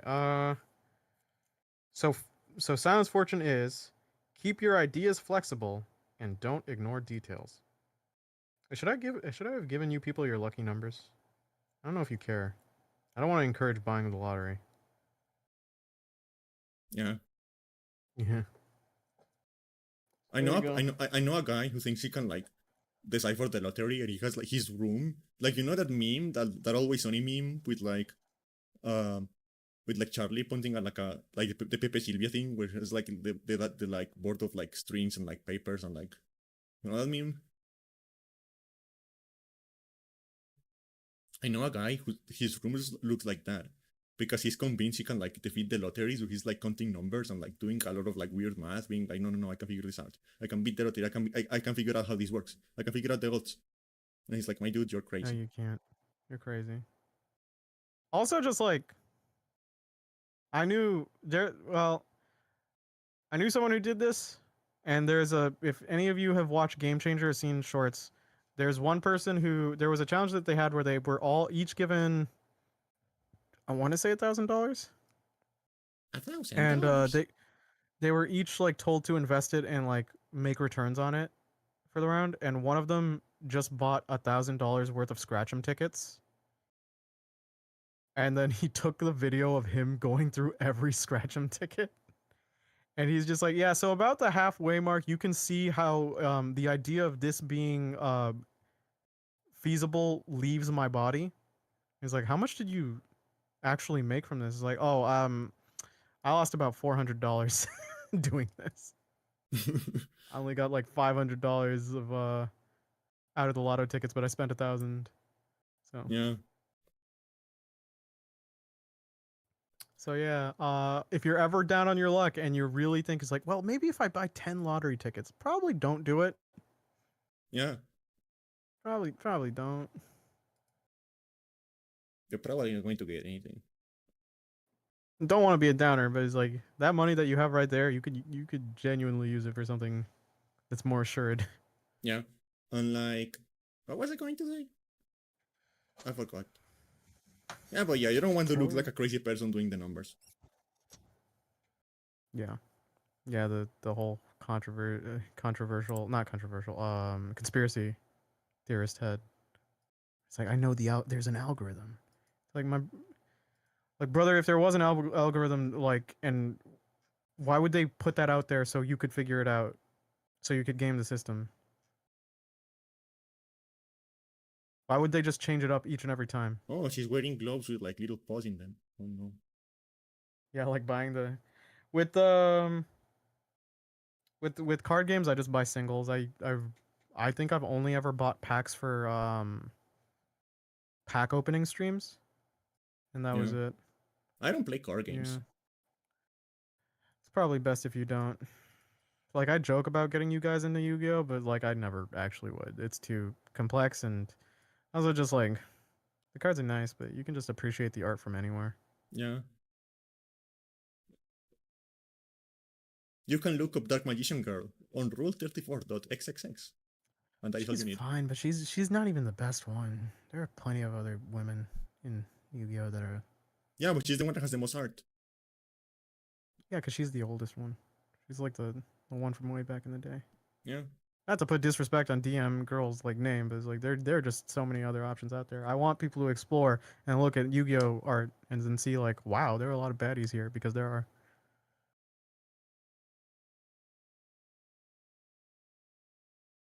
Also, a lot that you could cosplay too. Yeah. The Gunion is brought to you by the number 69. Yeah, card games are pretty much just like gotcha. They are. I think the only thing is like I started early when I was playing it as a kid, so I just have more of an attachment to it. I mean, you find a mod for like Tabletop Simulator that gets you all the cards. I suppose. Oh no, you don't even necessarily have to do that. You could play like there's just a Yu-Gi-Oh simulator that's just YGO Omega or like some other one that just lets you build a deck immediately and play. Yeah. But it's like they're fine. Okay. So this week, I, for some reason that I'm not entirely sure I understand, I played Devil May Cry 2. And now we're going to make this Nick's problem.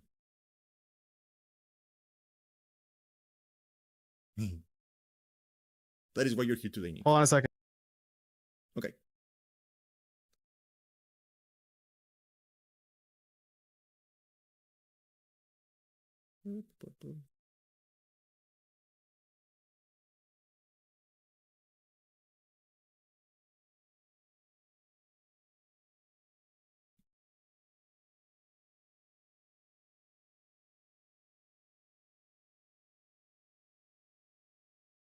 All right, I'm back.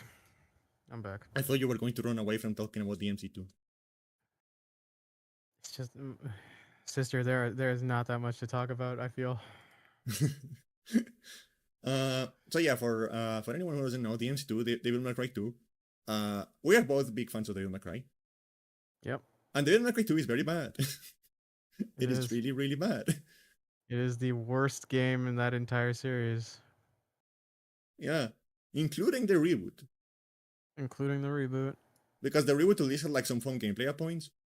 Like if you skip all the cutscenes, it's like It just it's functions as a game. Yeah. The second one has like problems is functioning as a game. It was made last minute. They had to like scrap a bunch of work, and then Yeah, I like think they only got like less than a year of development. if you skip all the cutscenes in the reboot, it's like almost okay. If you play the definitive edition, if you play base, it's kind of not great. Yeah. Yeah. But yeah, because like okay, so like some context, what happens is that okay, so like they're making the team is making Resident Evil 4, and Resident Evil 4 takes a very long time to be made. At least for the standards of the time, Resident Evil 4 took a very long time to be made. And during the development of Resident Evil 4, they scrapped a lot of ideas, a lot of prototypes, and they restarted the development again. And some of those prototypes, some of those like ideas they scrapped ended up becoming games on their own. And one of those games was the original Devil May Cry. And like if you look at the game, there's like a lot of similarities. You know, like the idea of like taking place in like an old European castle, and like your protagonist being like a wisecracking guy with like long hair and a cool jacket. It has a lot of adjacency to like Castlevania and its sort of vibe. Yeah, and also like, you know, like the camera angles and the vibe of the game. Like it's very like classic Resident Evil. Although to be fair, DMC is far more camp, but yeah. Yeah. But like the original DMC is like the first Devil May Cry, at least in the beginning, there is like a little bit of like a horror like ambience to it. Like yeah, until you realize like the extent of your abilities, yeah. Yeah, like the way some of the enemies are introduced and stuff like that is like it's like kind of like trying to like put you in like but it's very clear that it's not the intent of the game. It's like vestigial stuff from like the original thing. So like of course Devil May Cry 1 is a huge success. It basically invents a genre. So Capcom immediately green lights Devil May Cry 2. But now they have to make it from scratch. And they get someone, and like the thing is like we don't actually know anything about the guy who was directing Devil May Cry 2. Yeah, because because Itsuno was thrown in last minute. yeah, because like the guy who was originally directing Devil May Cry 2, nobody has ever mentioned his name. Like his name is confidential. know. Nobody has ever said who was directing the game originally, and we don't know Yeah. if I don't know if it's to protect him or like to contain him to like forget to like being forgotten by history. I don't know. There is a suitable because DMC2 is pretty bad. DMC2 also had the thing where it's like a lot of it was based off of the fact that I think there was like questionnaires or like surveys after DMC1 to where what they would want in a 2. And this is one of those interesting things where sometimes you shouldn't listen to fan feedback for the identity of your series because a lot of them wanted it to be just genuinely like easier. They also wanted like the guns to be far more effective than the swordplay. Yeah, And so you ended up getting some of the most like the core components of 2, yeah, and then 2 kind of just sucks. yeah. So they get a guy who nobody knows who he was, to direct the game, and it doesn't work. Like the game isn't coming together. Like it is a mess. So like at some point they bring a guy called Hideaki Itsuno, uh, and they tell him, okay, you have 10 months, put together anything,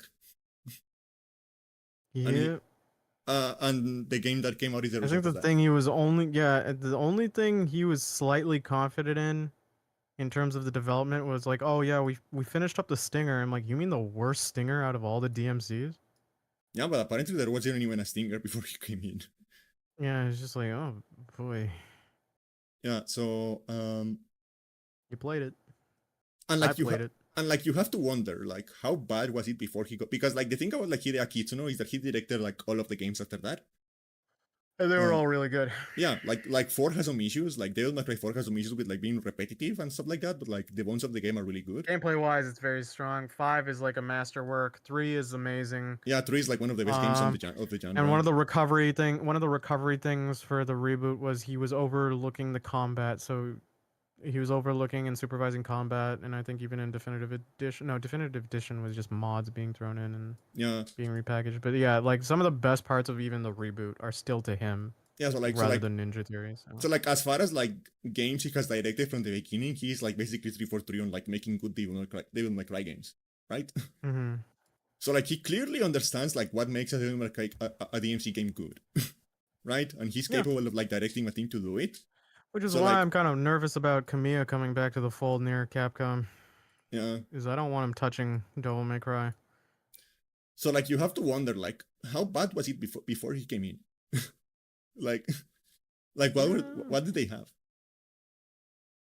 The only compliment I can give that game is one, I like Lucia off of a design basis. Yeah. Also, her voice actor is Sypha Belnades from the animated series of Castlevania, and I love that voice. And Yeah, she's like the only good voice actor in that game. and two, somehow the way the resolution works with the shading, it can look nice at times, especially for like it being a PS2 game. So and like yeah. the design of Dante, like the outfit he's wearing is like the coolest one. Oh, it's probably one of his best designs out there. Yeah. Yeah, like he looks really cool in the game. Shame like everything else about him is like lame as fuck. Yeah. Because like okay, so like in the original Devil May Cry, Dante was like kind of like a wisecracking asshole. And then and then in the next game he came back to being a wisecracking asshole. Because like he's kind of wisecracking, but he's kind of like dad lame wisecracking. Yeah, he's like Some of his stuff isn't really that clever. It's just like like he sees a giant bird and he's like, "Flock off, Featherface." And you're yeah. like, okay. Yeah, and he comes to like Cerberus, the Guardian of Hell, and he's like, "Hey, does the puppy wanna walk? Come on, puppy, come on."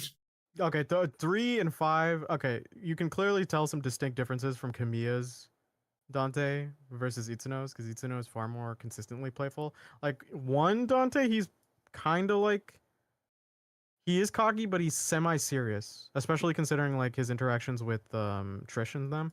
I should have been the one to fill your action with light. We lied. You may look like my mother, but you don't have the fire in her heart. Like, you mama's boy. Yeah, like that is the thing about like Devil May Cry. If you actually look at the stories, like Daddy issues the game, Mommy issues the series. Yeah, and also it doesn't help that like Kamiya is also just like a big mama's boy too. Yeah, Yeah, it's really funny. it's like, hey Dante, why do you keep trying to like why do you keep hanging around with this lady who looks like your mom when she was hot? Like, what are you doing? I think the funniest one was when Pat and Wooly were playing it. And it's just like they were joking about like Trish wanting to smash Trish wanting to smash like Dante, and Wooly just went like, "Oh, my loins burn for him," and then Pat follows up immediately with "They ache for his return," and it's like, no, don't say. Yeah, she wants him back in. Let's Oh, go. I hate it. I hate it. I hate this Oedipus shit. Yeah, uh, Devil May Cry is like a lot of mommy issues.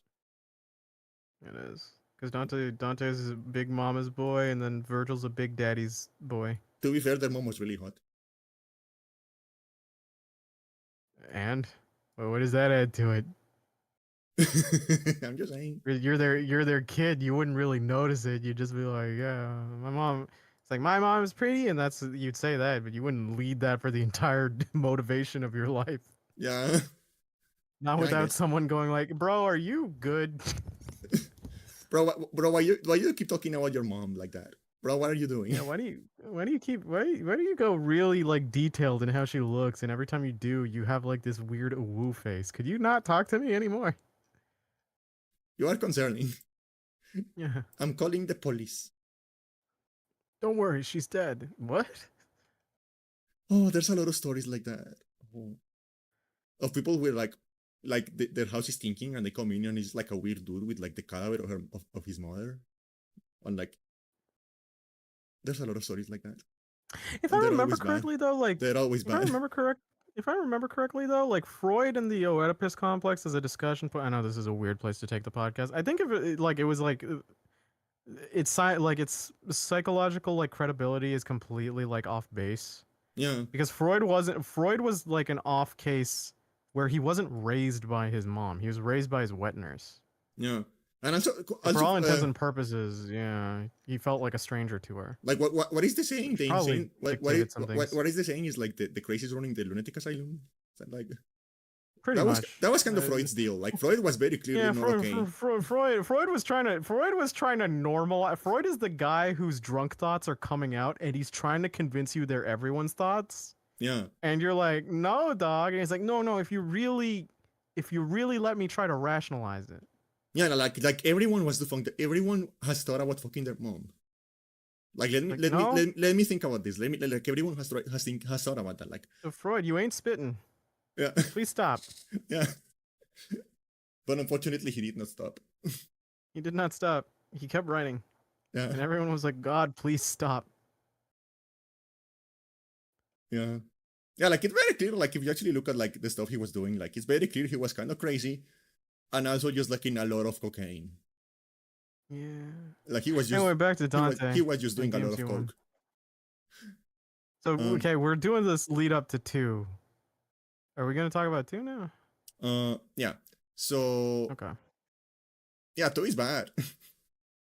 Yeah, Thank you for coming to my TED talk. It's not a good character action game. So for those who are wondering why is 2 bad, all right. So since the guns are very high in their ability to stagger enemies and deal damage, it's a problem solver. Now you would be going like, well, don't use the guns then. It's like problem is if you do, you kind of have to because if you are away from your enemy, you have to use your guns to extend your combos. Otherwise, your combo meter won't go up. So you're kind of screwed because you'll end up killing the enemy too fast before your combo gets really like in the higher stages. Yeah. Its combo ranking system is also extremely strict.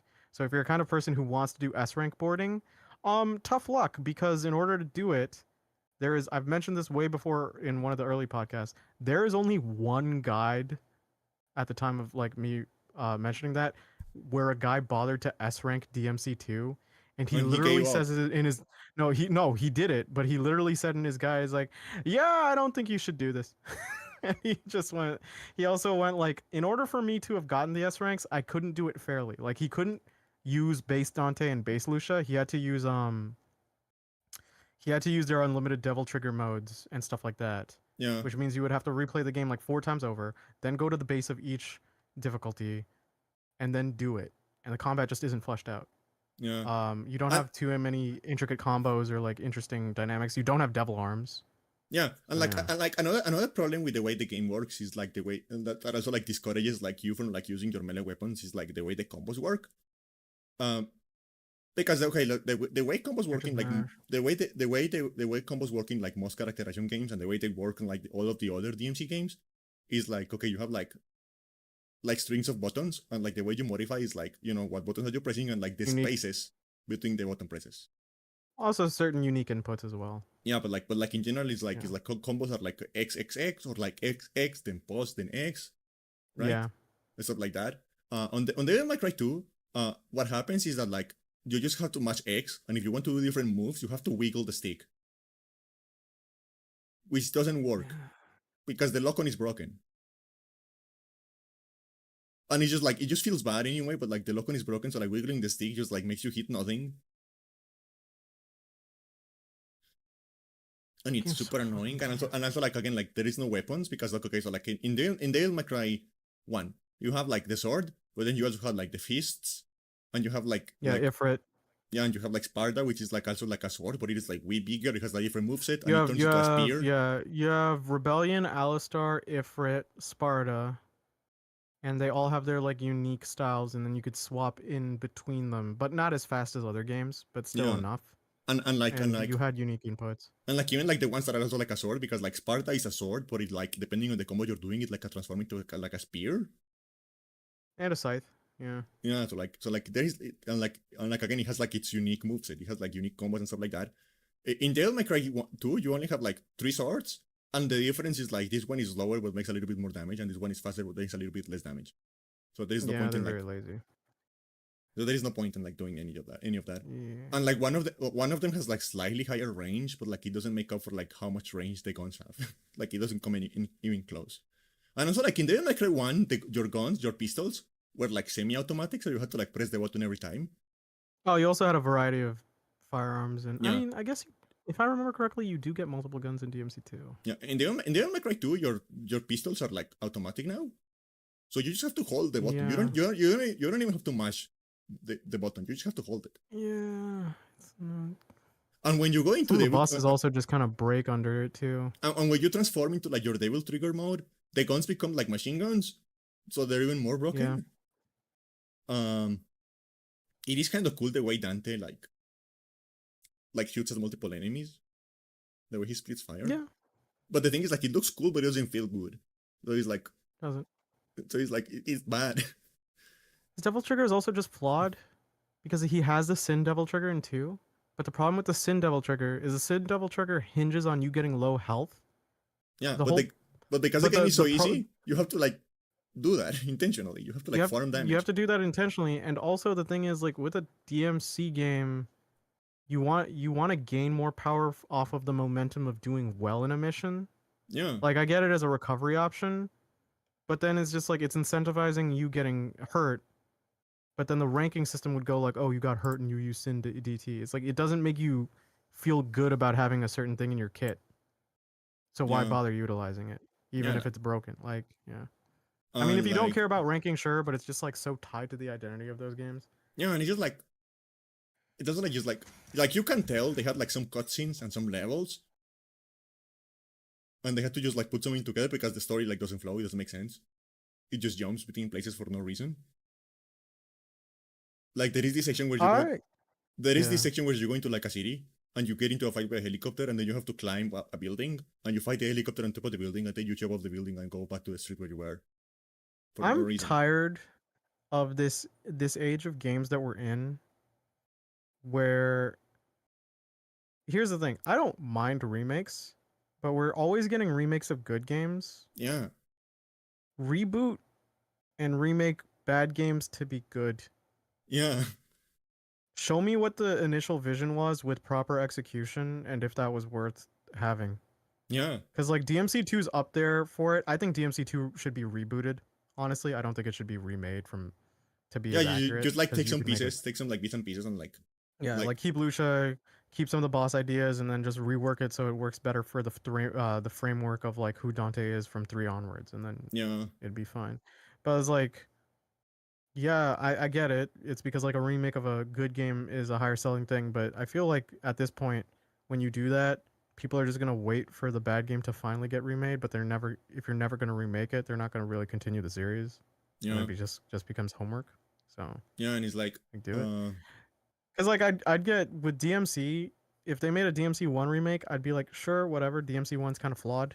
yeah, I like could be because fine with it. like it kind of was like the first game on his genre as well. Like it has Yeah, some growing pains, some clunk, some it falls off hard on that second act, like the second half of it. yeah, but like And then fundamentally, I think it's still like playable and like enjoyable. yeah, I would genuinely get upset if they remade DMC 3 before anything else because my brain would go like it's so unnecessary. Yeah, like DMC3 just like it just plays like perfectly Yeah. like it's really just I like just it's still to this day one of the best characterization games ever made.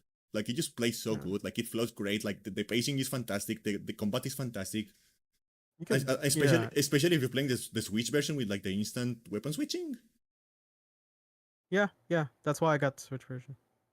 But like that is the only change you need to make.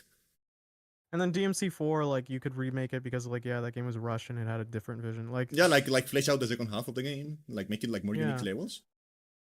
I keep Uh, mentioning it. They should remake like Yakuza 3. Like I look at it and it's like I get it on paper. It's like oh people won't be as hyped for a remake of a bad game. It's like I kind of start disagreeing now because you're going through all these good games and they're in the middle of a series or something. yeah, So make the entire series consistent in its quality. Like make a game good. People will still hype it up. yeah, and it's like and like that is for example like one of the reasons I was so confused when they remade Diablo 2 because like Because it was already good. yeah, like Diablo 2 already plays perfectly fine. Like Diablo 1 is the one that needed a remake because Diablo 1 is like good, but like it is so clunky, it is so aged that like honestly it could have used like a new coat of paint. Yeah. I Um, mean like yeah. Oh right. On DMC 2. The Another only thing, things I really like are Lucia and yeah, Argus. like they added a new character called Lucia, and like she's genuinely kind of cool. Like her design is Yeah. cool, and like the way she fights is like she actually plays a Her little bit Devil better Trigger is actually very interesting because it's angelic versus demonic. she actually plays a little bit better than Dante on that game. She does. She absolutely does because she has Uh, more evasive mechanics like while she's doing her shit. yeah. Um, Dante might actually play the worst out of the three because even Trish is like kind of busted. yeah. So like and like that is a shame because like I feel like I was thinking about this like when like I feel like we shouldn't like completely like blacklist everything from a bad game, right? Like there has to be like No, some like no. interesting ideas. People like to be hyperbolic, but there are things you could do. Like there has to be There are things you could do. like even like bad games like usually have like at least one or two interesting ideas you can like. So like you know, when we were talking about Absolutely. and we were talking about like this earlier in the week like bring back Lucia, like bring her back, Yeah. like Yeah. put her in like She's one of the newer games, like she's fine, like you can make her even like work. August. I've like I'm one of those people who think about like how you could just improve a game and like the writing aspect of it. And I know people go like, "Oh, what's the point? They wouldn't use your idea." I'm like, "I'm sure, but it's just like to prove that this is a possible thing to fix. Yeah, That it's not worth like just throwing it all out. Because if I could do it, a capable writer could. So why don't we just do that?" yeah. So, yeah. And I was like, another thing I noticed about the game, speaking of like the writing, is like you notice how like none of the bosses talk to you. Oh yeah, no, because Bulwark doesn't say anything. The only one that I can think of is Trismagistria or whatever the three-headed one is. I think Yeah, they talk to you, but that's the only one. I think all the others don't. Cause like, what's his name? Is his name Scorpion, the spider one Phantom, I from think. DMC one? Phantom comes back, but Phantom's just a phantom of Phantom.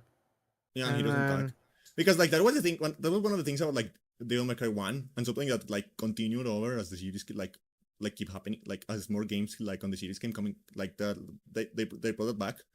It's like Dante and the bosses like before they fight, they like taunt each other and like they make fun of each other and like stuff like that. And like there is like a back or and it's just like forth. one plays the straight man, and then Dante kind of just gets like the taunts in. But yeah, Yeah, and like yeah. there is like a There's at least a dialogue. rapport. Yeah. Yeah, and like there is like a back and forth. Like in Devil May Cry 2, like Dante doesn't even like talk until the end, I think. The only one that kind of does is like August and Trismagistria, but Trismagistria is just like generic evil, and it poses no interesting dialogue. August is kind of flamboyant and funny, and he does lead to Dante saying one of the best lines of the game. You remember the quote, right? Yeah, like Before the he one shoots about him. like, here's your crown, something like that. Yeah, I and then think. he shoots him in the head. Yeah, and he's like, and they try to do his thing with like Dante, like always flipping a coin, right? Like he, Yeah, the dumb double-sided coin. like Well, he the entire motivation um is just like, why should I save your village? If you save our village, I will tell you a story of your papa. Huh? That's it. oh yeah, there's like a random old lady who doesn't like really do anything. And like nothing wrong about like nothing against old people, but like why are you here?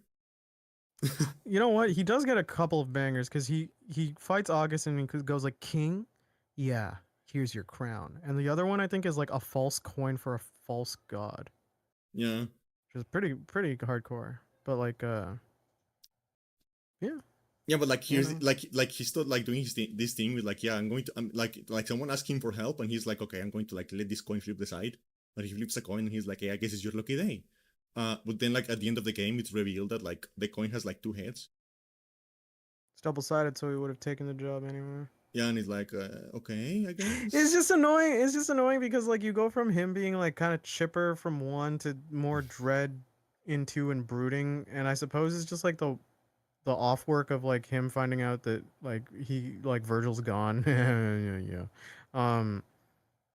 Because like Trish is still around in his life, and he has like a positive relationship with her. So why is he all broody? Well, like chronologically, where is like Devil May Cry 2 in planes? Like chronologically. It used to be the last in the chronology because they couldn't understand how to write past it, and then they said fuck it. So it used to be DMC 3, 1, 4, and 2. And then the writers thought about it a little more and went, oh, that makes this awful. So they changed it to DMC 3, 1, 2, 4, 5. Because then 4 could be the latest because it has Nero. And Yeah, then Dante would have gotten out of that funk. And then he would have been like the goofball that we know him for 5. yeah, This is why we should just reboot 2. Is like just yeah. Like rewrite it to like fit into like the chronology and yeah, like and make then have sense for the Lucia around. character. Lucia's a very fun character. You can make a very interesting game set for her. You can add in Trish, and then Yeah, yeah, like out of all things, like Devil May Cry is a really fun series. But it's like I think I look on it and I go like, oh man, this is one of those weird series where like half the games are good and half the games are like. yeah. You can add Lucia to like Dante's sexless harem. Well, Lucia's the only one who confirmedly like admits that she has a crush on Dante. Yeah, but I don't think he will. Like, I don't think he has sex. I don't think he knows what I sex want is. no. I think he could, but the girl would have to do all the heavy lifting, and then like she'd come back 9 months later and she'd be like, "Yeah, I have a baby," and he's like, oh, "How?" Are you saying We that? had some... Are you saying Dante is a pillow princess? No. It'd be like the Goku thing from TFS where he's just running around and he runs to Virgil and he's like, "Virgil." He's like, "What? Sex makes babies." What? Virgil just stares. And Virgil is like, Dante. Virgil is like, I know you raised my child Yeah, Dante, how did you think it worked from... Mom told us it was the stork. from hell. The start from hell. Wait, we already made this joke way back. where it's just like... Dante goes like, yeah, Mom told us it was a stork. And then Virgil just stares at it. He's like, we're 45. Yeah. Dante, we are old men. How do you we, not know? we could be grandpas at this point. I did... Mostly because like I want the door to him having a kid to be open solely because I think it would be funny if Nero had a cousin rival. I Yeah, think it would be pretty dope. and like they could be like the reverse with like again like Lucia works for this, right? Because Lucia is like She's full I guess demon. I guess spoilers for Devil May Cry 2. Not that anyone cares. Not that anyone should play. Like Yeah. don't play Devil May like if you're going to take anything Lucia- from this conversation, it's like don't play Devil May Cry 2.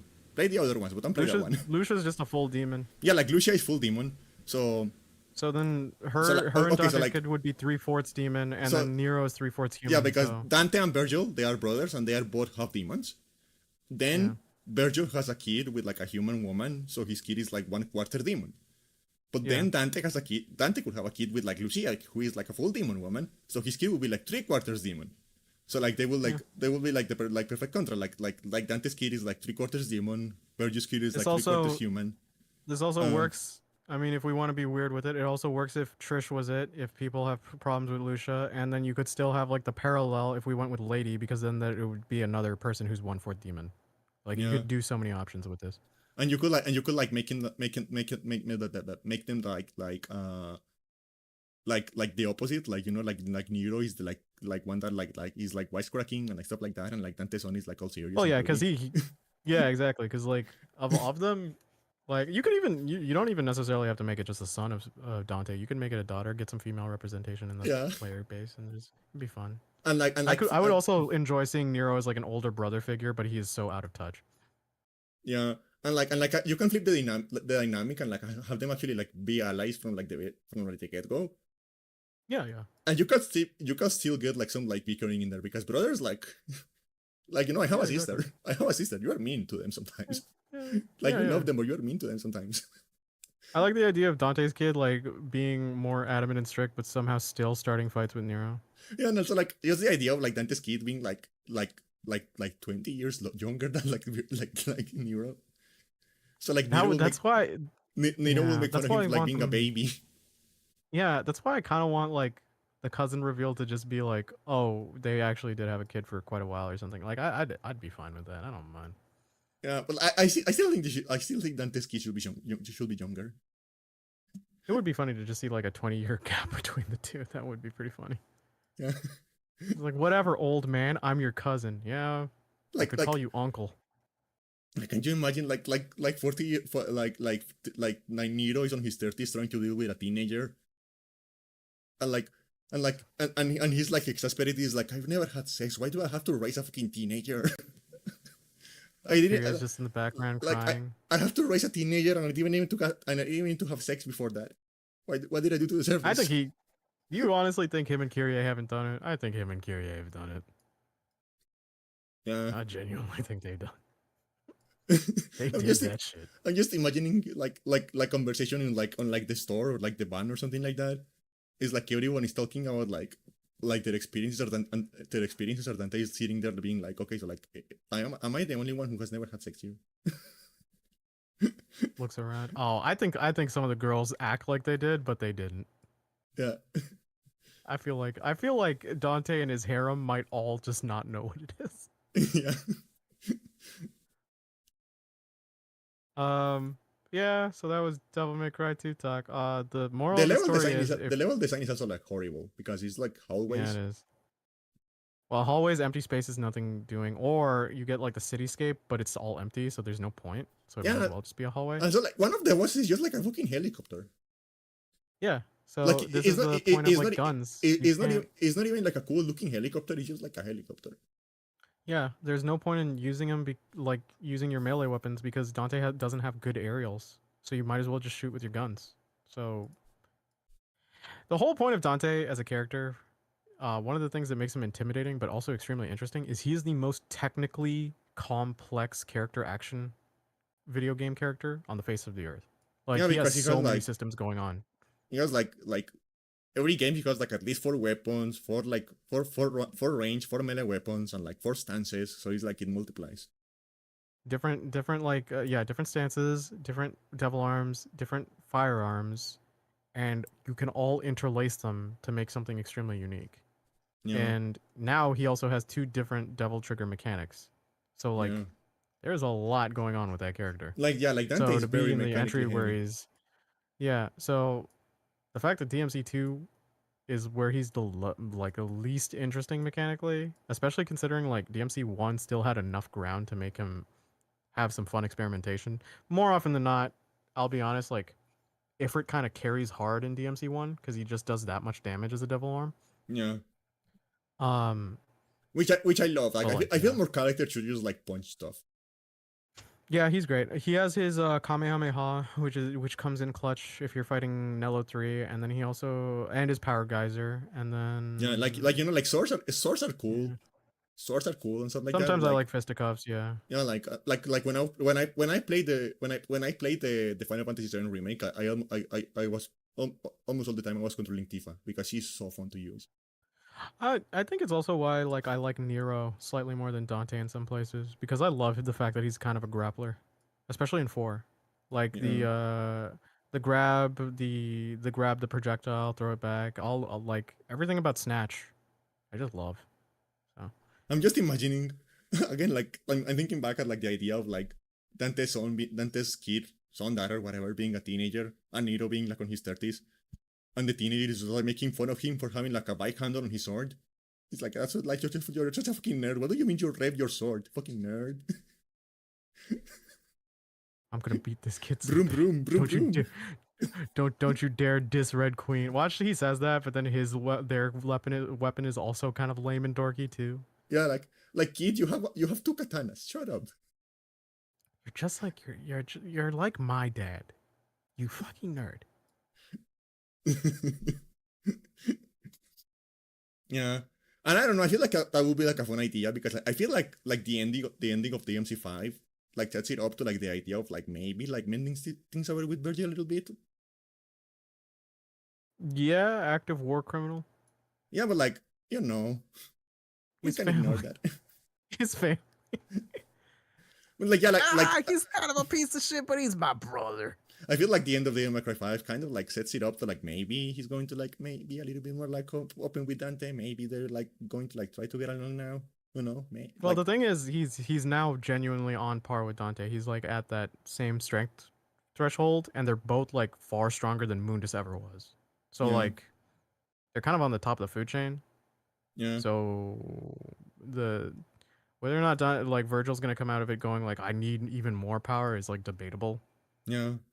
So So I feel like that would be a fun dynamic, like Nero, like Dante and Virgil being like begrudging allies, like still having like some like open wounds about like the time that has and the story has happened, but like like being on the same side like begrudgingly. the Devil May Cry like roster family is just really good all around. Like Yeah, I'd just like to see like a lot of their dynamics flesh out in various ways. Like just like I don't know, like Nico talking to Kyrie and teasing Nero, or like just Nero and his aunties and etc. etc. yeah, like that would be. I feel like that would be like a fun dynamic, like Dante and Virgil being like begrudgingly on like the same side for once, and like both of their kids like running around like teasing each other and like getting into stupid fights for no reason. Yeah, yeah. I also do want to say like what Virgil would do if he split Dante in two, because his sword can do fission. So I want to see what Dante's human half looks like and what is because V is Virgil's human half. Yeah. So what the hell does Dante's look like? Is it just gonna be the most annoying skater bro on the face of the earth? It's very. Yeah, my name's Kyle. Hi, I'm Kyle. Nero just looks at Virgil. Please change him back. I swear to God. Put him back. Put him And then back. his, I think someone made a comic of it. It was like the human half of Dante. It's kind of like Dante with black hair, but I forget if they're like skater dude. And then like the demon half of Dante isn't anything like Urizen. It's just like this weak little scrunglow. He's just like, it's like, why is it so pathetic? Yeah, my name's Kyle. Oh, I'm Kyle. My name's Kyle. I want to fuck my mom. No, he'd say it like in skater terms. He'd look at Trish. He's like, "Wow, you're banging. You kind of remind me of my mom." It's just like Nero just looks at Virgil. He's like, please do anything about this." Put him back. Put him back. And Virgil is just laughing. Like that is the one time you see Virgil laughing. No, but like not like an evil laugh. Like genuinely just like thinking is like super funny. He wouldn't even laugh. He'd just go like, "Hmm." Like he'd smile and go, "Hmm." Yeah.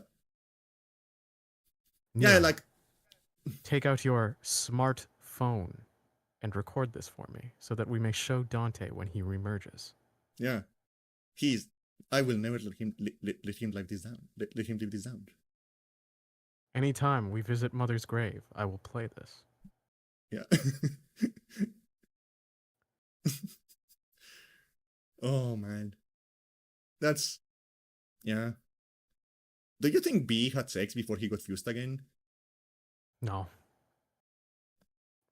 The way Virgil acts, the whole him having sex was kind of a surprise. And two is just like it feels like it would just 100% be like either the stress relief thing or like just like the I'm a son of Sparta, I must procreate at least the once or something. Like he seems like utilitarian to the idea. Yeah. Because if you told me like Virgil was asexual, I wouldn't bat an eye. But turns out he had sex. now I'm just imagining like the one time he had sex, he was like getting like cardinal directions and like eating lemon and stuff like that because like he read like all of this stuff is like ensuring he's going to like get like cause impregnation. Like you know Yeah. all of those all of those like stupid wives tales that people have like you have to like face east and you have to like eat a lemon and you have to like all of the stupid stuff. I'm just imagining him doing that. He just keeps that forever. He's like, Nero, I hear that you and Kyrie are to conceive child. Virgil, please don't talk to me about this. Here are all the things me and your mother did to ensure you came to here. It's like, Virgil, please. It's like, I've made a list. Face east. Eat lemon.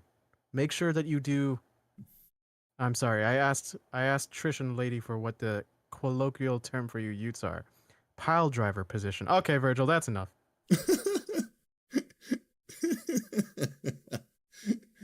um, like I feel like that is worse than like I feel like if you get like one of your parents like drunk or something like that and they start talking about like the freaky stuff they did, well, like I feel like it is worse if they are just like matter of fact. Because if they are just like we did like this like kinky stuff and we had fun, I feel like that is bad hearing that from the parents. Like that is bad, but like really, I feel like it is worse being like, yeah, we didn't really enjoy it. We just wanted a son, so we just like did it this way to like have a son, and it's like, oh my god. I don't know. I think part of me would be a little more comfortable for some reason in my head because like the idea of them getting it on is far more gross. I don't know. Like I feel like one of the like I have most to imagine them in that context. I feel like one of the most core piece of knowledge I have is that like I was a rebound because my mom got pregnant and then she had a miscarriage, and like in the sadness she got pregnant again. So I'm like the sadness kid. I am the miscarriage depression baby. I don't know even how to. And my sister was the marriage is collapsing. We need to have a baby. Oh. How are you two not closer?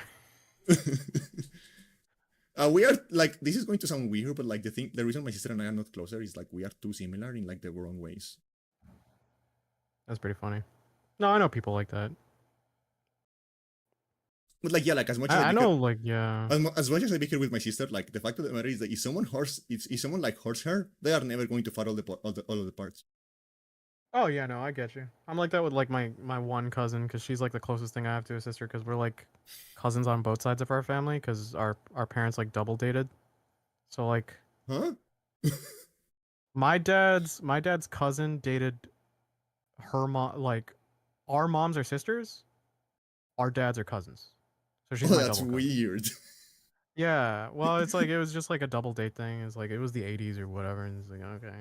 Yeah, but like I don't know that like genetically it's not bad, but like it doesn't. I mean, we're two different people, and it's not like anyone was related. So, but like it still sounds kind of weird. It does, but like at the same time, it's kind of like a weird comfort thing that her and I both had to deal with the same sides of the family. Yeah, because we could both complain about my dad's side, and then we could both complain about my mom's side. So it pretty much did feel the closest I ever had to having a sister. Yeah, yeah, my sister. Like out of my family, yeah, I'd probably take a bullet for her. I do love her. We hated each other growing up, but I do love her now. Yeah, Mostly because we don't talk that often. That's why we love each other. It's like, hey, when you don't force us to hang out all the time, turns out we can get along pretty well. Yeah, I wonder if that is also like one of the reasons I kind of want like the like big age gap between like Dante's kid and like Nero. It's because like that is how it works with my sister and me. Because we have like 7 years, right? Like there is like 7 years between us. I get that, yeah. I get that with like a lot of my uni juniors. It's a funny dynamic. I had that with my uni juniors. I had that with I had that with my clients when I used to tutor. Always knew Nick hated women. That's true. Probably true. I probably hate women. I mean, The reveal. I hate women. woman be shopping. No? I think I told one of my friends this because they tried doing the play. It was like, wow, so you hate women? And I went, yeah. You guys keep on sending me the worst representatives for your entire gender. Yeah. Don't blame me. Blame your Like, customer support. Have you seen my wife? Have you seen my wife? Have you seen my mutual friends? I don't know what y'all are cooking, Like, send me a good one, Jesus but Christ. every sales representative you sent me about your as I ain't buying it. Yeah. I hate women. You know what I'm thinking about Out. now? Because like I was What? I was like, you know, this conversation of like remaking bad games. How is Capcom going to like? Are they just going to like ignore it and like forget it existed, or like are they going to like eventually try to remake Resident Evil 6? I think they'll remake a 6. I think they might remake or reboot 6 because RE4 has the companion AI being very detailed to a startling degree, so people are already going like, "Oh, this looks like it might just be Shiva." Like the framework for Shiva. Yeah, And to be fair, 5 is already kind of like problematic. So, yeah. But at they least it's probably like reboot fun. that. Yeah, so they probably reboot like a core concepts of that and then keep in the fun stuff. And then Yeah, 6 it's like in theory you could do the same thing. It's why I think they're doing the alternative route where it's like we do a remake, then we do a next mainline, then we do a remake cuz like I yeah, feel like that gives them more time to figure things out. yeah. Because like I feel like if they were going to like uh I don't know. I feel like they made like just like try to like paper over 6 because like I feel like if they were going to like bring it back, they might have referenced it at some point already. I think you could just reboot it, honestly. Shiva's hot. Apparently there was more to that game. Yeah, there was. Shiva is hot. I mean, Yeah, Resident Evil women tend to be hot. Capcom women. Yeah, that's what we were talking about Capcom earlier. women Capcom tend to. women. Capcom women tend to. Oh, Capcom women. What were we talking about? God damn it, my vision went white again. uh, no, but yeah, like because like you feel. I feel like the fact that there is like. I feel like the fact that Albert Wesker has a son and he's just like running around and he's like immune to all the viruses. Like that will have like come up at some point already. I don't know why I'm so irrationally upset that he hangs out with Sherry. Because it's so dumb. I feel like It's like someone these should. two villains' bloodlines just happen to be like tied by fate. Like, fuck off, I man. feel like someone would have like also like brought the fact up that like I know he was like pardoned because like the circumstances like there was never like any criminal consequences because like yeah we understand he was a zombie, but like I feel like someone would have at least mentioned that Leon shot the president. Yeah. Leon's kind of like an alcoholic, depressed mess by 6, though. So maybe they could reboot that because people usually dislike that part of his interpretation by the end. Which is a shame because Matt No, Chris Mercer is voiced him worse. in 6. Chris is Well, worse. Chris is also well. No, I'm not saying he's like the worst, but I'm just saying people dislike that part of Leon's like life. Yeah, Yeah. but like I feel like if you're going to like try to like change that part of Leon's character, you also have to like remake the movies, Yeah. which is like Well, another I thing mean, entirely. like game canon's probably the most one that people really care about. So Go back to Baby Girl Leon. Leon, it's a shame though because RE6 Leon was Matt Mercer, and everyone loves Matt. Yeah, Oh, yeah. and I don't know, like I feel like there were so like many like important things in Resident Evil 6 that like would have come up by now if they were going to like try to like bring that game back into the continuity. Well, I mean, they don't shirk away from it entirely because Chris is just like out and about doing his shit. Yeah, but So like it's like, stuff like the fact that stuff like the fact that Ada Wong was the leader of Neo Umbrella and then she got killed by a helicopter. but then it wasn't actually Ada, Yeah, which is another dumb part. or the fact that It another city got nuked, is funny how that's our solution, isn't it? or the fact that like like half all China died. Don't worry about it. Don't worry about it. We're going back to Raccoon City. Focus only on that. The fact that yeah, and like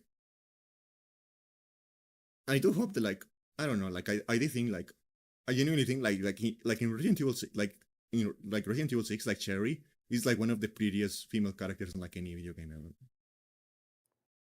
She's fine. Yeah. And Helena is pretty hot too. Yeah. Shame she has no I'm character. trying to. I'm just thinking mostly of like, because they're gonna work it off of like the remake stuff, right? Because the remake kind of goes like in its own, Yeah. not entire different direction, but it's like yeah. So I'm hoping. Also, on voice actors like Nick Apostolides. Yeah, I know who The you're talking guy who about. Like voices the Leon, guy who yeah, voices remake Leon, he does an excellent job. So I like him already. So yeah. They usually like the headline, like they were doing like an interview, and they were like actually like we are not putting Leon in 9 because we think he's too cool for like a horror game. We're like keeping him in the action games. that's valid. Yeah, I'm fine with that. Yeah. yeah, he's too cool. He's too cool for He's school. too cool. He's too cool for school. He wears it. You see that? You see those different jackets he wears? You see Yeah, how he turns away any attractive women just for Ada? yeah. I mean, like at the point like, because like Resident Evil 9 is like the latest on like the chronology, right? Like it's supposed to like be like the most recent like event wise, I think. Yeah. So like, at this point, Leon has been dealing with this bullshit for like 25 years. Yeah. Like he's just used to it. Like this doesn't scare him anymore. This doesn't like bother him anymore. It's like, oh my god, again. He's These got the fuckers Yakuza again. effect where he's just a problem solver. It'll be fine. These fuckers again. I can't take a break from this bullshit. How do I happen to always be like on every outbreak? Like how is this? How does this keep happening to me? I'm at a Denny's. It's been 5 minutes. I didn't even get my gram slam. If I wanted to get into a fight with my food, I would have gone into Waffle House. What the fuck is this? Ugh. I knew I should have accepted that invite to Tekken. Yeah. Can you imagine though? Like that would be really funny. Like like a Tekken stuff. Like he like Leon shows up and he just like does the Indiana Jones stuff.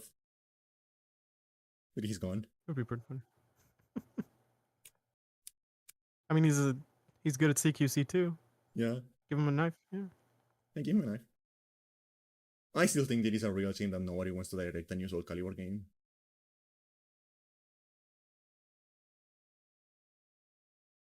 When was the last Soul Calibur? Was it 6? Yeah. That came out in 2016, come out 2 2017, I years? think. Holy shit, that's way. I thought it came out recently. Man, time flies. High? Not Yeah, 2018.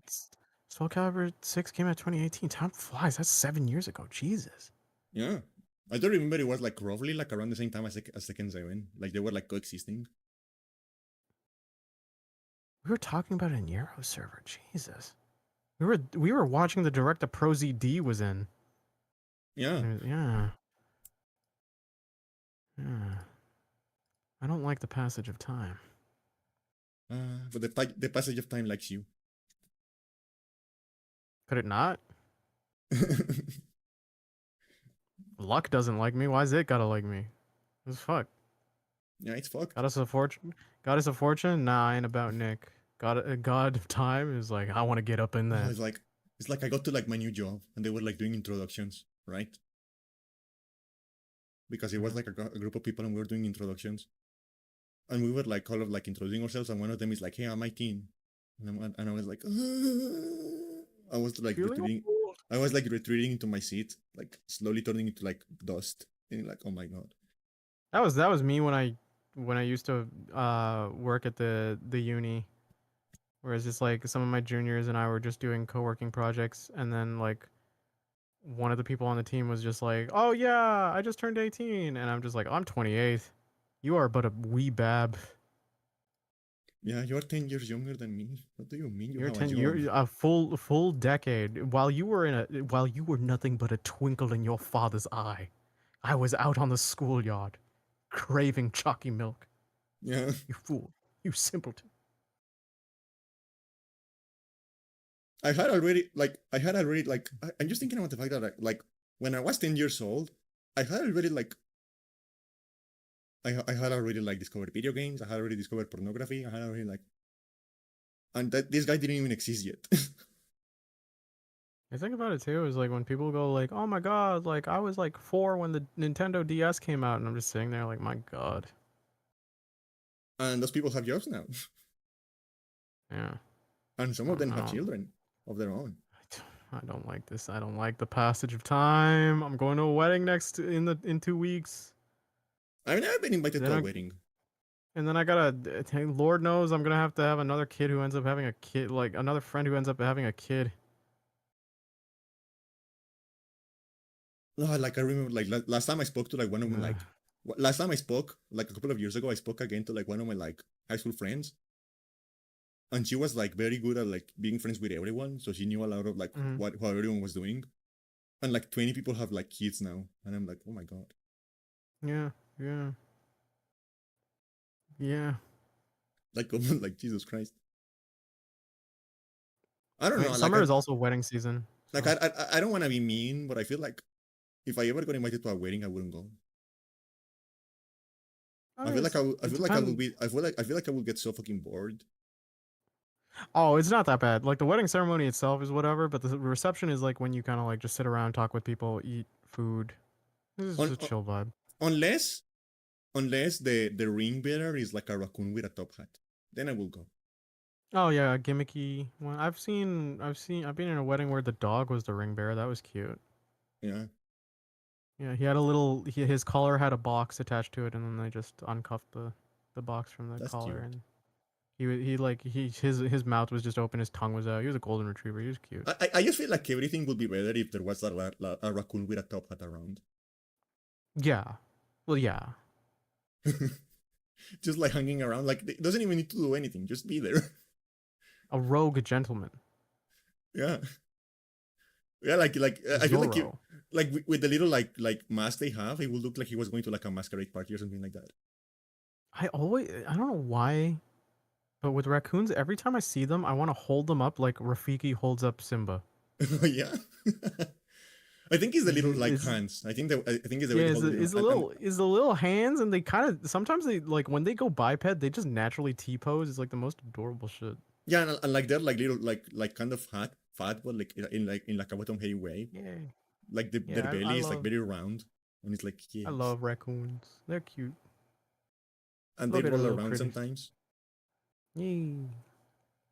Yeah, I think like that is I the love saddest animals. thing. I think like that is the saddest thing I have ever learned. I think I have mentioned to you this before, like the fact that raccoons get trapped into like the big uh like trash things you see outside of restaurants, and then they get like picked up by the truck and they get washed. Yeah, yeah, that shit's sad. People always go like, "Oh, they're vermin." And it's like, to be fair, humans just like industrialize like a bunch of what would be their natural habitats. Just like let them exist in peace. Like if they're eating our trash, like whatever. Yeah. Like what the shit the food that might go in a landfill Like I feel versus like like we should a like creature's like stomach. and like it is a known fact that we are never going to like design trash cans that are like animal proof. Oh, because the overlap of the stupidest human and the smartest like animal. Yeah, like the overlap of Yeah, like the smartest bear or the smartest raccoon and like just like a dumb person like is higher than it you expect. overlap. It's really funny.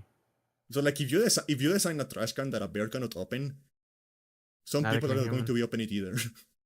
Yeah, some people just on the lower tier are just gonna be like, "How do I open this?" Oh, Hmm. hmm. This has confounded me. I Scratch his head. I mean I don't think someone like that will know what confound means. Well, like you know, They wouldn't. is that people who get like like a 75 on like an IQ test, and they see that they're like on the bottom 95%, and they're like, yeah, I'm like in the top 5%. You see, look at the graph. And you're just sitting there. Yeah, there are people who. It's because you have to explain like percentiles to people, Yeah, and then they're just like, "Ha, I'm in the first percentile." I was like, "Bro, you don't wanna be bragging about that." yeah, and like I am someone who doesn't put a lot of stock into like IQ test because I got like a real IQ test, They right? they they aren't entirely robust. There's a lot lacking in them, but they're like the best thing we can do. It doesn't mean they're accurate. like to I a T. I got like a real IQ test, like like by a like actual like qualified neuropsychologist and stuff like that. Mm-hmm. Like not an internet test, like a real one. And I am in the like 96, 97 percentile. Yeah. So and I'm not that smart. Like what the fuck do you mean? I'm not that smart. I've gotten I, some good I placements on mine, but I don't know, like I yeah. don't know, like yeah, like this guy make like he spent like 2 days giving me the test, and then he comes back, he's like, yeah, 130, and I'm like, no, I'm not that Oh, smart. you're 130 though? Yeah, I'm gonna hold my tongue. I'm not that smart. Like I think that like, and that is why I don't, and that is the reason I don't put like much stock on IQ test anymore, because Yeah, like no, yeah, because I remember my results and okay. and it's like, aren't you supposed to be like a qualified neuropsychologist? How did I trick you? How did I guess? Yeah. Eeny, meeny, miny, mo.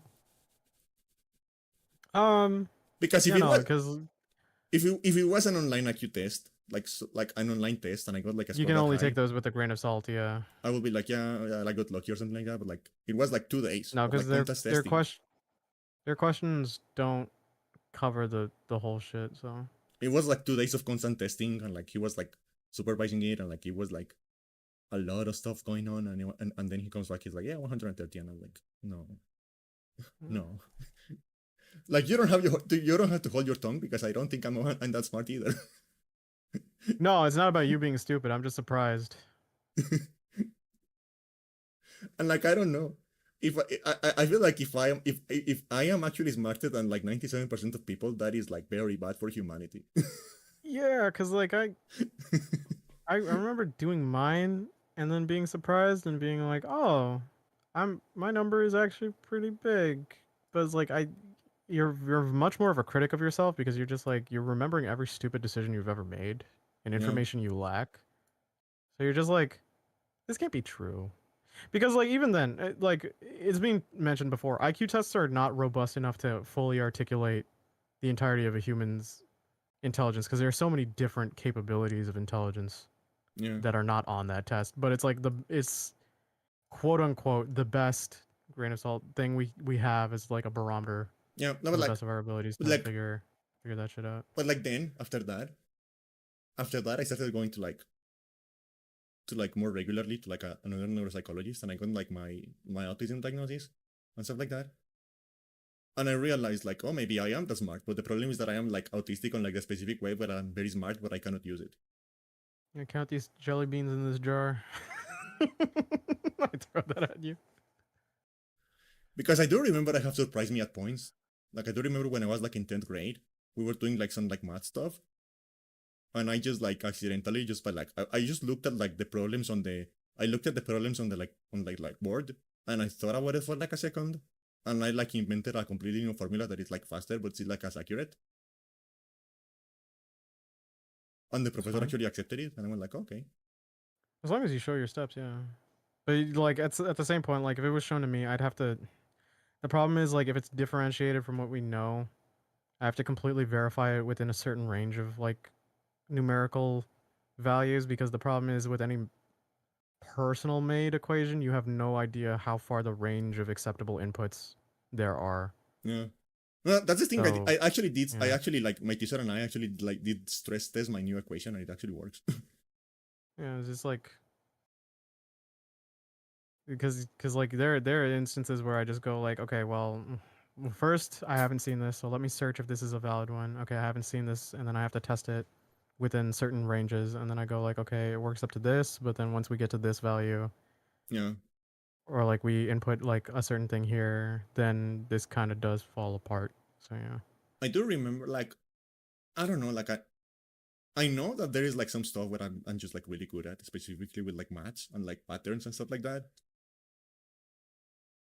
Stuff like I don't really I'm need more to think math about. oriented. I'm more Like there's math some stuff oriented, but yeah. there's some stuff I don't really need to think about, but like I don't know. I just don't think I'm that smart. Like I don't think I'm stupid, but like I'm not 130. Yeah. Maybe I am, or maybe I am. I'm just too depressed to like actually do anything with that. I don't know. There have been times you've said really stupid shit, and then you like Umbrain calls you out on it, and you're like, "Hey, I have depression. My gray matter shrinks," and we're just like, "All right, No, but like that is true. Like when you it is when you have true. It is true." when you have clinical depression for as long as I have, you're start like producing less gray matter, and you're like, Yeah. oh. So I'm probably going to get Alzheimer's when I'm like 50. Well, you just have to keep like one of the best ways to delay it is just keep yourself mentally active with things. Ironically, video games are just very good against dementia Yeah, and problem solving, I feel like and I'm because again like writing and shit too is just very good against dementia. I have had like I have had depression for 17 years, like clinical depression for 17 years. At this point, it is like incurable. Like I am never not going to be depressed. Like it's been so long that it is just like the way my brain works now. Mm-hmm. So I'm just going to like keep losing gray matter, and I'm going to get like Alzheimer's when I'm 40. I don't necessarily know if Alzheimer's is just necessarily that because it can be the buildup of like the it can be the buildup of like what it was it waste essentially that goes into your brain. I So don't know. like yeah, it's I don't necessarily but like as if you don't keep yourself mentally active for a long time, like you're just going to feel some terrible downsides as you get older. Like again, video games help, but like so Yeah, does like writing and recall and exercising your recall ability. Like yeah. writing things down, planning, etc., just keeping your brain active. Cuz part of it Oh, is like and dementia and here is Alzheimer's are a also genetic. here is So an here yeah, is a you have piece a of higher advice. ability Here is a piece of or advice that is higher actually prevalence. like there are actually studies now about like the consequences of this. So this is a piece of advice that is scientifically backed. I mean, if you don't want to like get Alzheimer's and like lose your brain matter, don't use ChatGPT. Actually, think for yourself. Oh yeah, yeah. because If you like automate things, yeah. because there is actual like stories now showing that like using ChatGPT for like solving issues and stuff like that like decreases your amount of like brain activity and you start like Look, getting yeah, stupider. because you're not doing anything on your own. You're not you just think of again, it's corny, but like your brain is like a muscle. If you aren't using it, it's just gonna degrade. So you have to actually think in a lot of different ways. You have like again, games because they're a puzzle like process or they're like a back and forth and then you're trying to problem solve. It's exercising those. And then what I try to do is like I take notes when I do things because like sometimes I get very insecure about my ability to memory recall. Yeah, Yeah. I don't know. Luckily, also there are people just who have a higher genetic disposition of getting Alzheimer's and dementia, yeah, like especially if it runs in the family. So always check that out. yeah. That is one of Um, my yeah. that is one of my like instant exit conditions. uh if I ever like go to a doctor and they tell me that I'm starting to develop Alzheimer's, I'm killing myself like that day. My dad is actually kind of the same mindset. Because I don't know like as far as like you know like there is like the prion diseases, you know, like stuff like the mad cow disease and stuff like that. But outside of those, I think Alzheimer's is like the most terrifying thing you could get. But yeah, because it becomes an existential crisis of who you really are. Is that you anymore, even? Or like, is it just a broken shell? You know, you want to know? Remember that we were talking about the gambling anime Kaiji?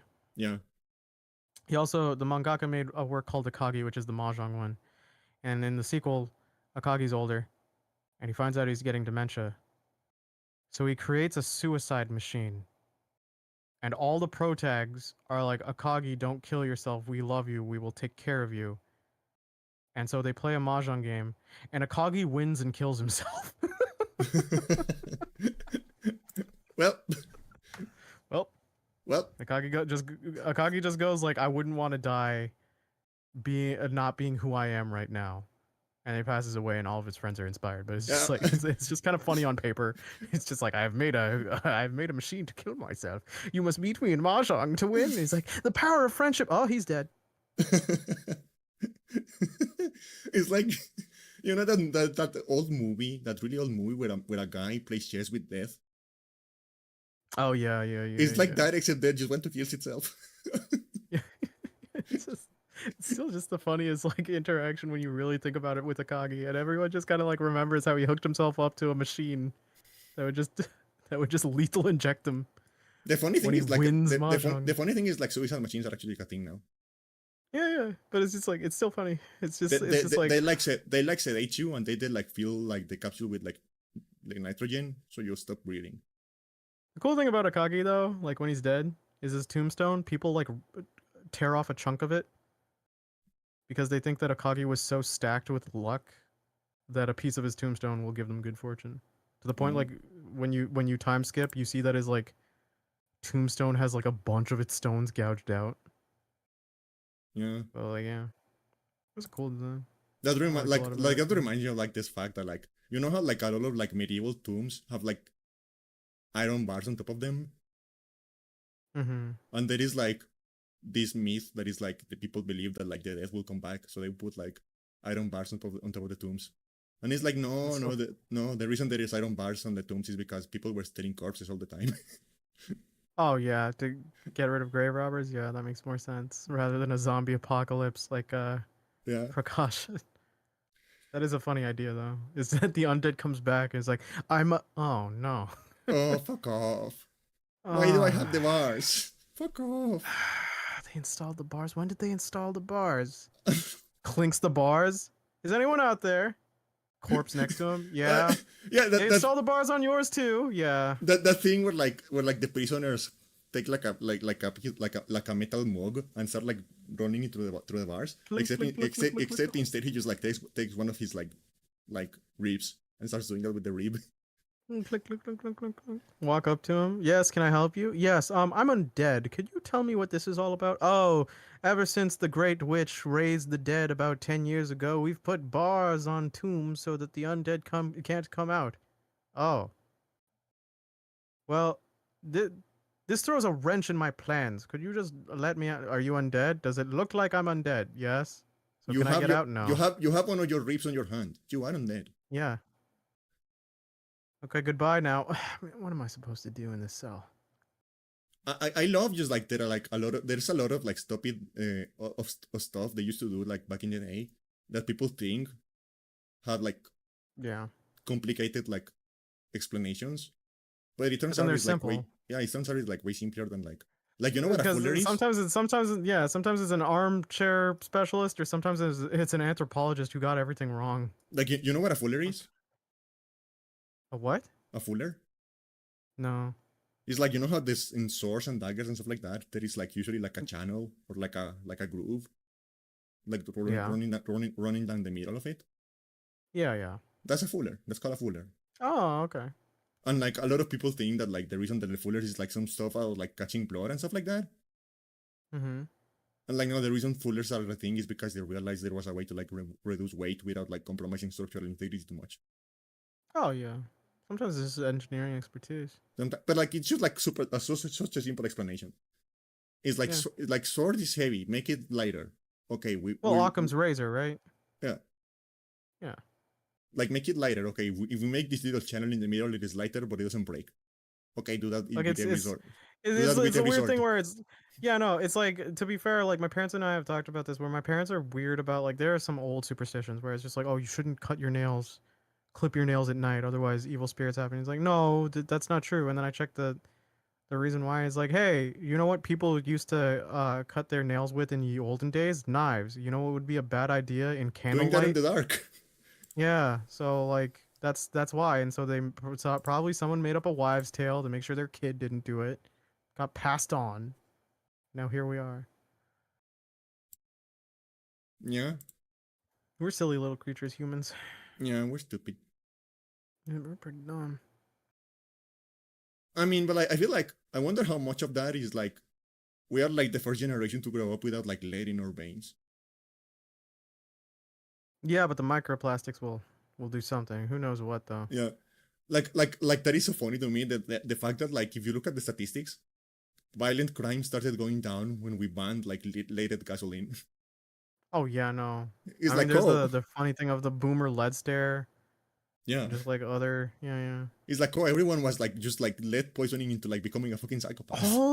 All it took was like, I think I remember watching like a video that went through the entire process of how this happened. It was just like, it's because one guy died from a crank wheel that inspired an automotive guy to go, we need a better fuel solution, and one guy just essentially creating like a solution that had lead in it, and by all the metrics, in theory, pretty solid until you realize what it would do to the planet's atmosphere and just like humans.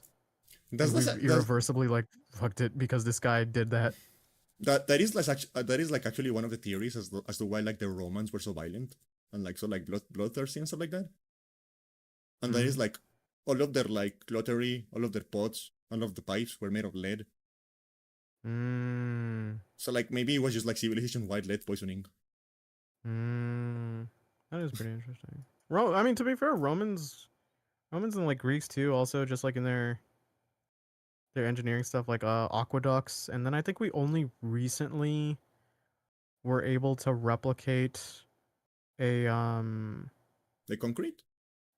yeah, the concrete technique that allows like water to essentially make this like concrete just like Yeah, lasts forever. impregnable. Yeah, so it's Yeah. like it's really interesting because like we always have some stupid like notion that we're far more advanced than our predecessors, but it's just like some stuff gets lost to the wayside, and it's not like they were being stupid entirely. There were a lot of logistics that they would do too, so Yeah. you would need it.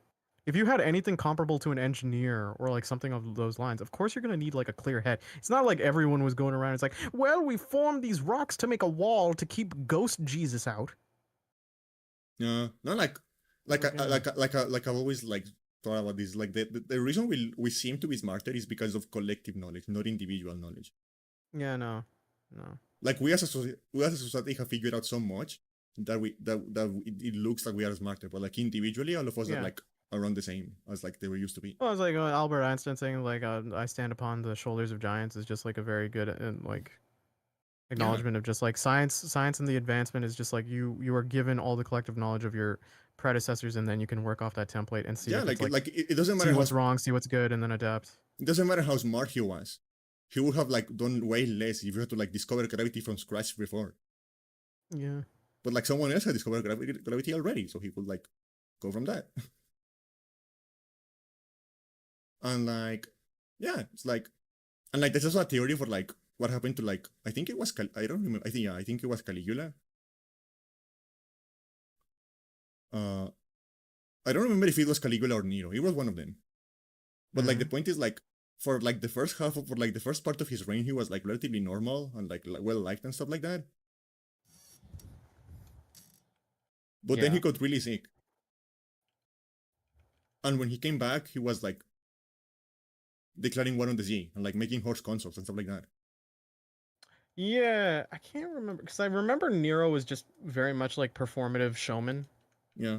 Yeah, I think it was Caligula actually. Yeah, it might have been just Caligula. Who was the one who declared war on the sea? I think it was Caligula. Wait, what? Like one of them The declared what in the sea? war. He declared war on the like concept of the ocean. I mean, technically he declared war on Poseidon, but like, how do you go to war on Poseidon? Start the ocean. I think it is Caligula. Yeah, yeah, but like that is one of the theories because like there is like if you look at the story, like he was normal, he got sick, he was out of like commission for like a couple of months, and when he came back, he was like fucking insane. So like the theory is that like one of the theories is that maybe like whatever got him, like just cooked his brain. Probably like because the one thing that like we kind of just had over them, like I mean, because we are looking at techniques of because there are techniques of chemistry that are long lost, like and forging and stuff like that, like Damascus steel and all that shit too, right? Yeah, And now we have to like Greek replicate it. fire and stuff like that. Yeah, and so like that that's where we kind of like fall off was like we've gotten better with like medical science in a lot Yeah. of ways. Yeah, that is something that annoys me so much. Speaking of like Yeah. Damascus steel, is the fact that like for some reason we decided to like start calling pattern forging Damascus steel. Yeah. Like you know that like that when you forge something with like different kinds of steel and then you like acid etch it to get like a pattern like a wavy pattern. Yeah, exactly. The usual thing that you would associate with it, and then you call that Damascus. Yeah, it's not. Yeah, but that is not actual It's not. Damascus steel. That is called pattern it's not. forging. Yeah, yeah, Like the actual name of that is pattern forging. yeah. But like for some reason we Just just call it rebranding it to Damascus now. sound cooler. Yeah. because like actual Damascus forging is like lost to time. Yeah, nobody knows. Nobody knows. Yeah, which sucks because they made some really cool shit. Like my favorite blade is the Conda sword. I think Condas look really cool, Yeah, you told and they me were about made them. with They're that like the technique. ones that are like Yeah, little fat and like the stubby yeah, yeah. nose. Mostly because I also like spade blades, Yeah, the outwards. But yeah, and Candy and I like swords. yeah, swords are cool. Swords are pretty cool. I don't know if you noticed this, but we are nerds. We Surprise. are. I like fisticuffs more than swords now. I used to like swords more, but I like fisticuffs. I like Yeah, punching. yeah. Yeah, like yeah, I definitely think more RPGs should have like an option to just like punch people and have like a combat system for Yeah. that. Because it's always so, when a game actually has that, it's always so fun. I still just love the meme of just like what was it? Is like everyone here is some sort of battle mage. Meanwhile, my hands are rated E for everyone. He just Yeah, goes around and punches people. it's like the reverse Indiana Jones. It's like who the fuck brings magic to a fist fight? And then you beat them up. I always respect those characters. They're the funniest. Because on theory, on like paper, their shit is far more impressive. It's like, yeah, so this person made reality warping magic, and my bro just like fainted and then uppercutted them, and they lost. Yeah, It's like, at what speed was he going? What? no, he's just very good And at then you just, punching. yeah, no, and then you just interview him, and he's like, how did you get that fast and strong? He's like, well, coach told me to skip rope, eat eggs every morning, Yeah, and yeah, that's my you routine. know, running at 4 a.m., 30 minutes every day, squats, push-ups. Sir, you killed God. Oh, is that who that was? Yeah, yeah, because I don't skip leg day. I don't skip leg day. It's important. Yeah, Also, I eat protein. yeah. Yeah. But like pro tip, you can put like some seasoning on your protein. You don't have to like eat like, the raw chicken. It's fine. Oh yeah. Yeah. Spice your chicken. Don't if you're working out. Don't make your nutritional meals boring. I swear to you, you'll Like that you'll is hate what it. like you know that I think like that is like the most disgusting kind of food I have ever seen. Like that kind of like workout food that is just Oh, like boiled consistent chicken. that is just like consistent Yeah. rice and consistent boiled chicken and it's like ugh. Yeah. The classic. I don't know how to cook a gym bro diet. Yeah, I know what you're talking about. And it's like that looks like that is like the most unappealing thing I've ever seen. Like please season your chicken. The reason why you're trying to lose weight or build muscle is because you've either like gained too much weight or you're just like you're trying to look confident, and it's just like don't deny yourself food because like if you're working out and you're making yourself feel like you're being punished while you're doing this, it's going to be harder to stick with it. Make shit that tastes good Yeah. while you're working out. And then, I know I've been doing it. It's like it's very annoying to count calories, but like once you kind of get the hang of it, you at least have that, and then you just keep going from there. Season your fucking I have to chicken, make man. I have to make like burgers tomorrow for myself. Actually, now that I think about it, Burger. because we have like a bunch of lean ground beef, and I gotta Burger. yeah, burgers will be good. I think we might have ground Burger. chicken, so maybe I could make like fried chicken sandwiches from the air fryer Burger. again. Yeah, burgers are good. I want a burger. If only we had Burger. bacon. I could make like a bacon burger. Burger. Oh yeah, I forgot I have a burger redeem. Yeah, your burger face. Yeah. And it's called like Become Irresistible. Oh, you already are, babe. I know. Oh wow, look at you being all confident. That a girl. Like that one, She flicks her hair. I know I am. like that is a fun idea I had for like a potential for like a character before becoming a Mm. VTuber. Is like someone who like went to like a witch and wished for a potion to become irresistible to men. And drank the potion There's and a just turned into lesbian. like a burger. Oh, So like now I'm a burger VTuber. Borgor. But I feel like that's dangerous. Like when the VTuber community, I feel like being a food item VTuber is like dangerous. Like your chat is going to become nothing but board jokes. Yeah, yeah. I feel like there's a lot of material you can work with a burger VTuber. Yeah, like don't eat me, oh. I Like hate show, that you had to add the ooh. God damn it. like that, just a drawing of the worker showing off her bones. Like, don't eat me, oh. Ugh. I'm no and delicious, but chew before you swallow. Oh.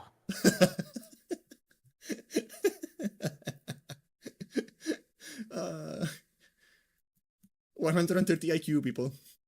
That's what it gets you. I don't like that. I really don't like that. Maybe I actually do have 130 IQ, but all of it is going to like coming up with like the worst things to say every day. Like all of my IQ is being spent to just like being an absolute degenerate.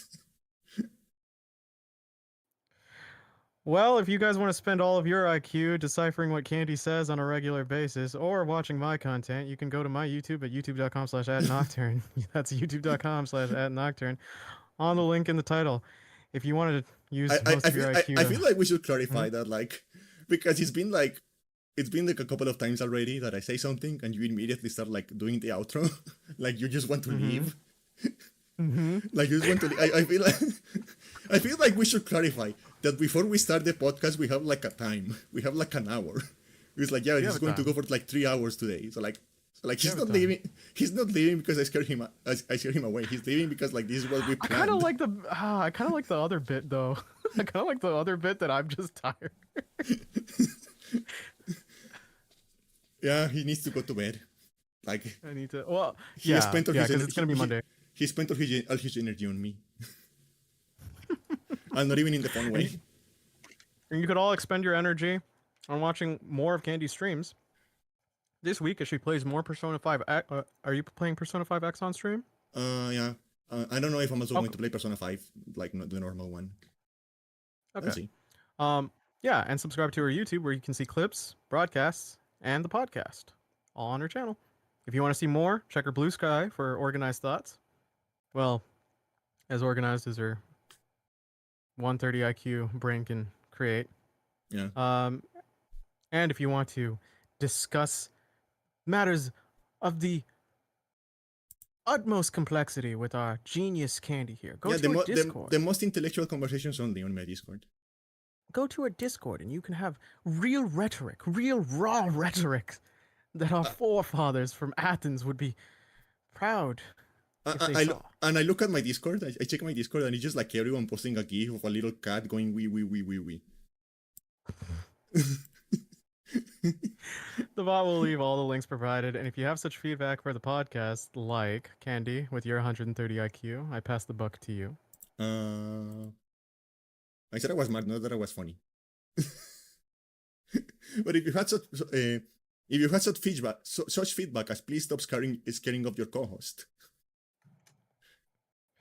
To which we'll respond, she's tried, she really, but it just happens naturally. It's been 8 years. So it's been 8 years, and the lore for this podcast is she's kidnapped me, and then we have a conversation for about a few hours, and then I go, I'ma head out, and then she kidnaps me again in the same house as I'm trying to escape for the next podcast. Yeah. So it takes us 6 days for a cat and mouse, and then she drags me back for another. So yeah. Yeah. Can I feedback to it more? You just happen to scare him off exactly 3 hours. Thanks for listening. Stay safe. Have a happy and wonderful week, all of you. Stay safe out there. Again, as I said, I'm Nocturne, and this is Candy. Adios. Bye, Candy. Love you. Bye. Ooh. Love you too. Bye bye. Bye bye. No, yeah, I swear. I swear I'm not scaring him off. I swear, but like when we like before we start the podcast, we always go like, okay, so like what is going to be like the time frame today? And he's like, yeah, between like 7 and 11. And I'm like, okay. So like it's been 8 years. If he wanted to flee already, he could have done that. I think he's just like resigned to it, like used to it by now.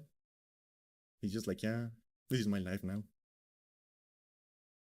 I think that is his fate.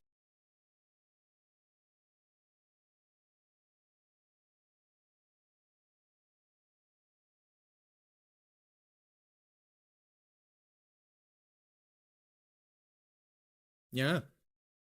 There are bear traps everywhere. Sorry about that, Nick, but there are bear traps everywhere. I'm smart.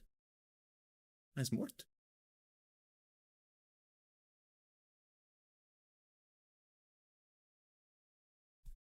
You are never going to escape me and my 130 IQ traps. He's never going to escape my 130 IQ traps. Never. I'm evil. So yeah, once again, thank you everyone for stopping by today. I hope you had a good time. Next week I will try to like stream more. I will try to like work around my schedule a little bit better. I don't know if I'm going to do it on the. I don't know if I'm going to do it on the afternoon or like after midnight after I come home from work. I will try to like work that schedule out, see how it goes, see what I can do. But for now, I cannot like guarantee a schedule, but I do want to stream a little bit more next week. But for now, again, thank you everyone for stopping by. I hope you had a good day, good night, good rest of your time zone. I hope you enjoyed here, and I'll see you again soonish, hopefully. Let's go here. I'll see you guys again soonish, hopefully. And you know, maybe I will kidnap Nick more often, and I'll force him to like tier list with me. Maybe I will kidnap him more often and like force him to like tier list with me. So you can see that he's not as innocent as he pretends he is.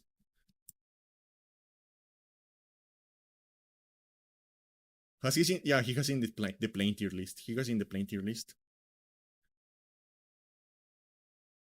He has seen it, and he knows. He knows.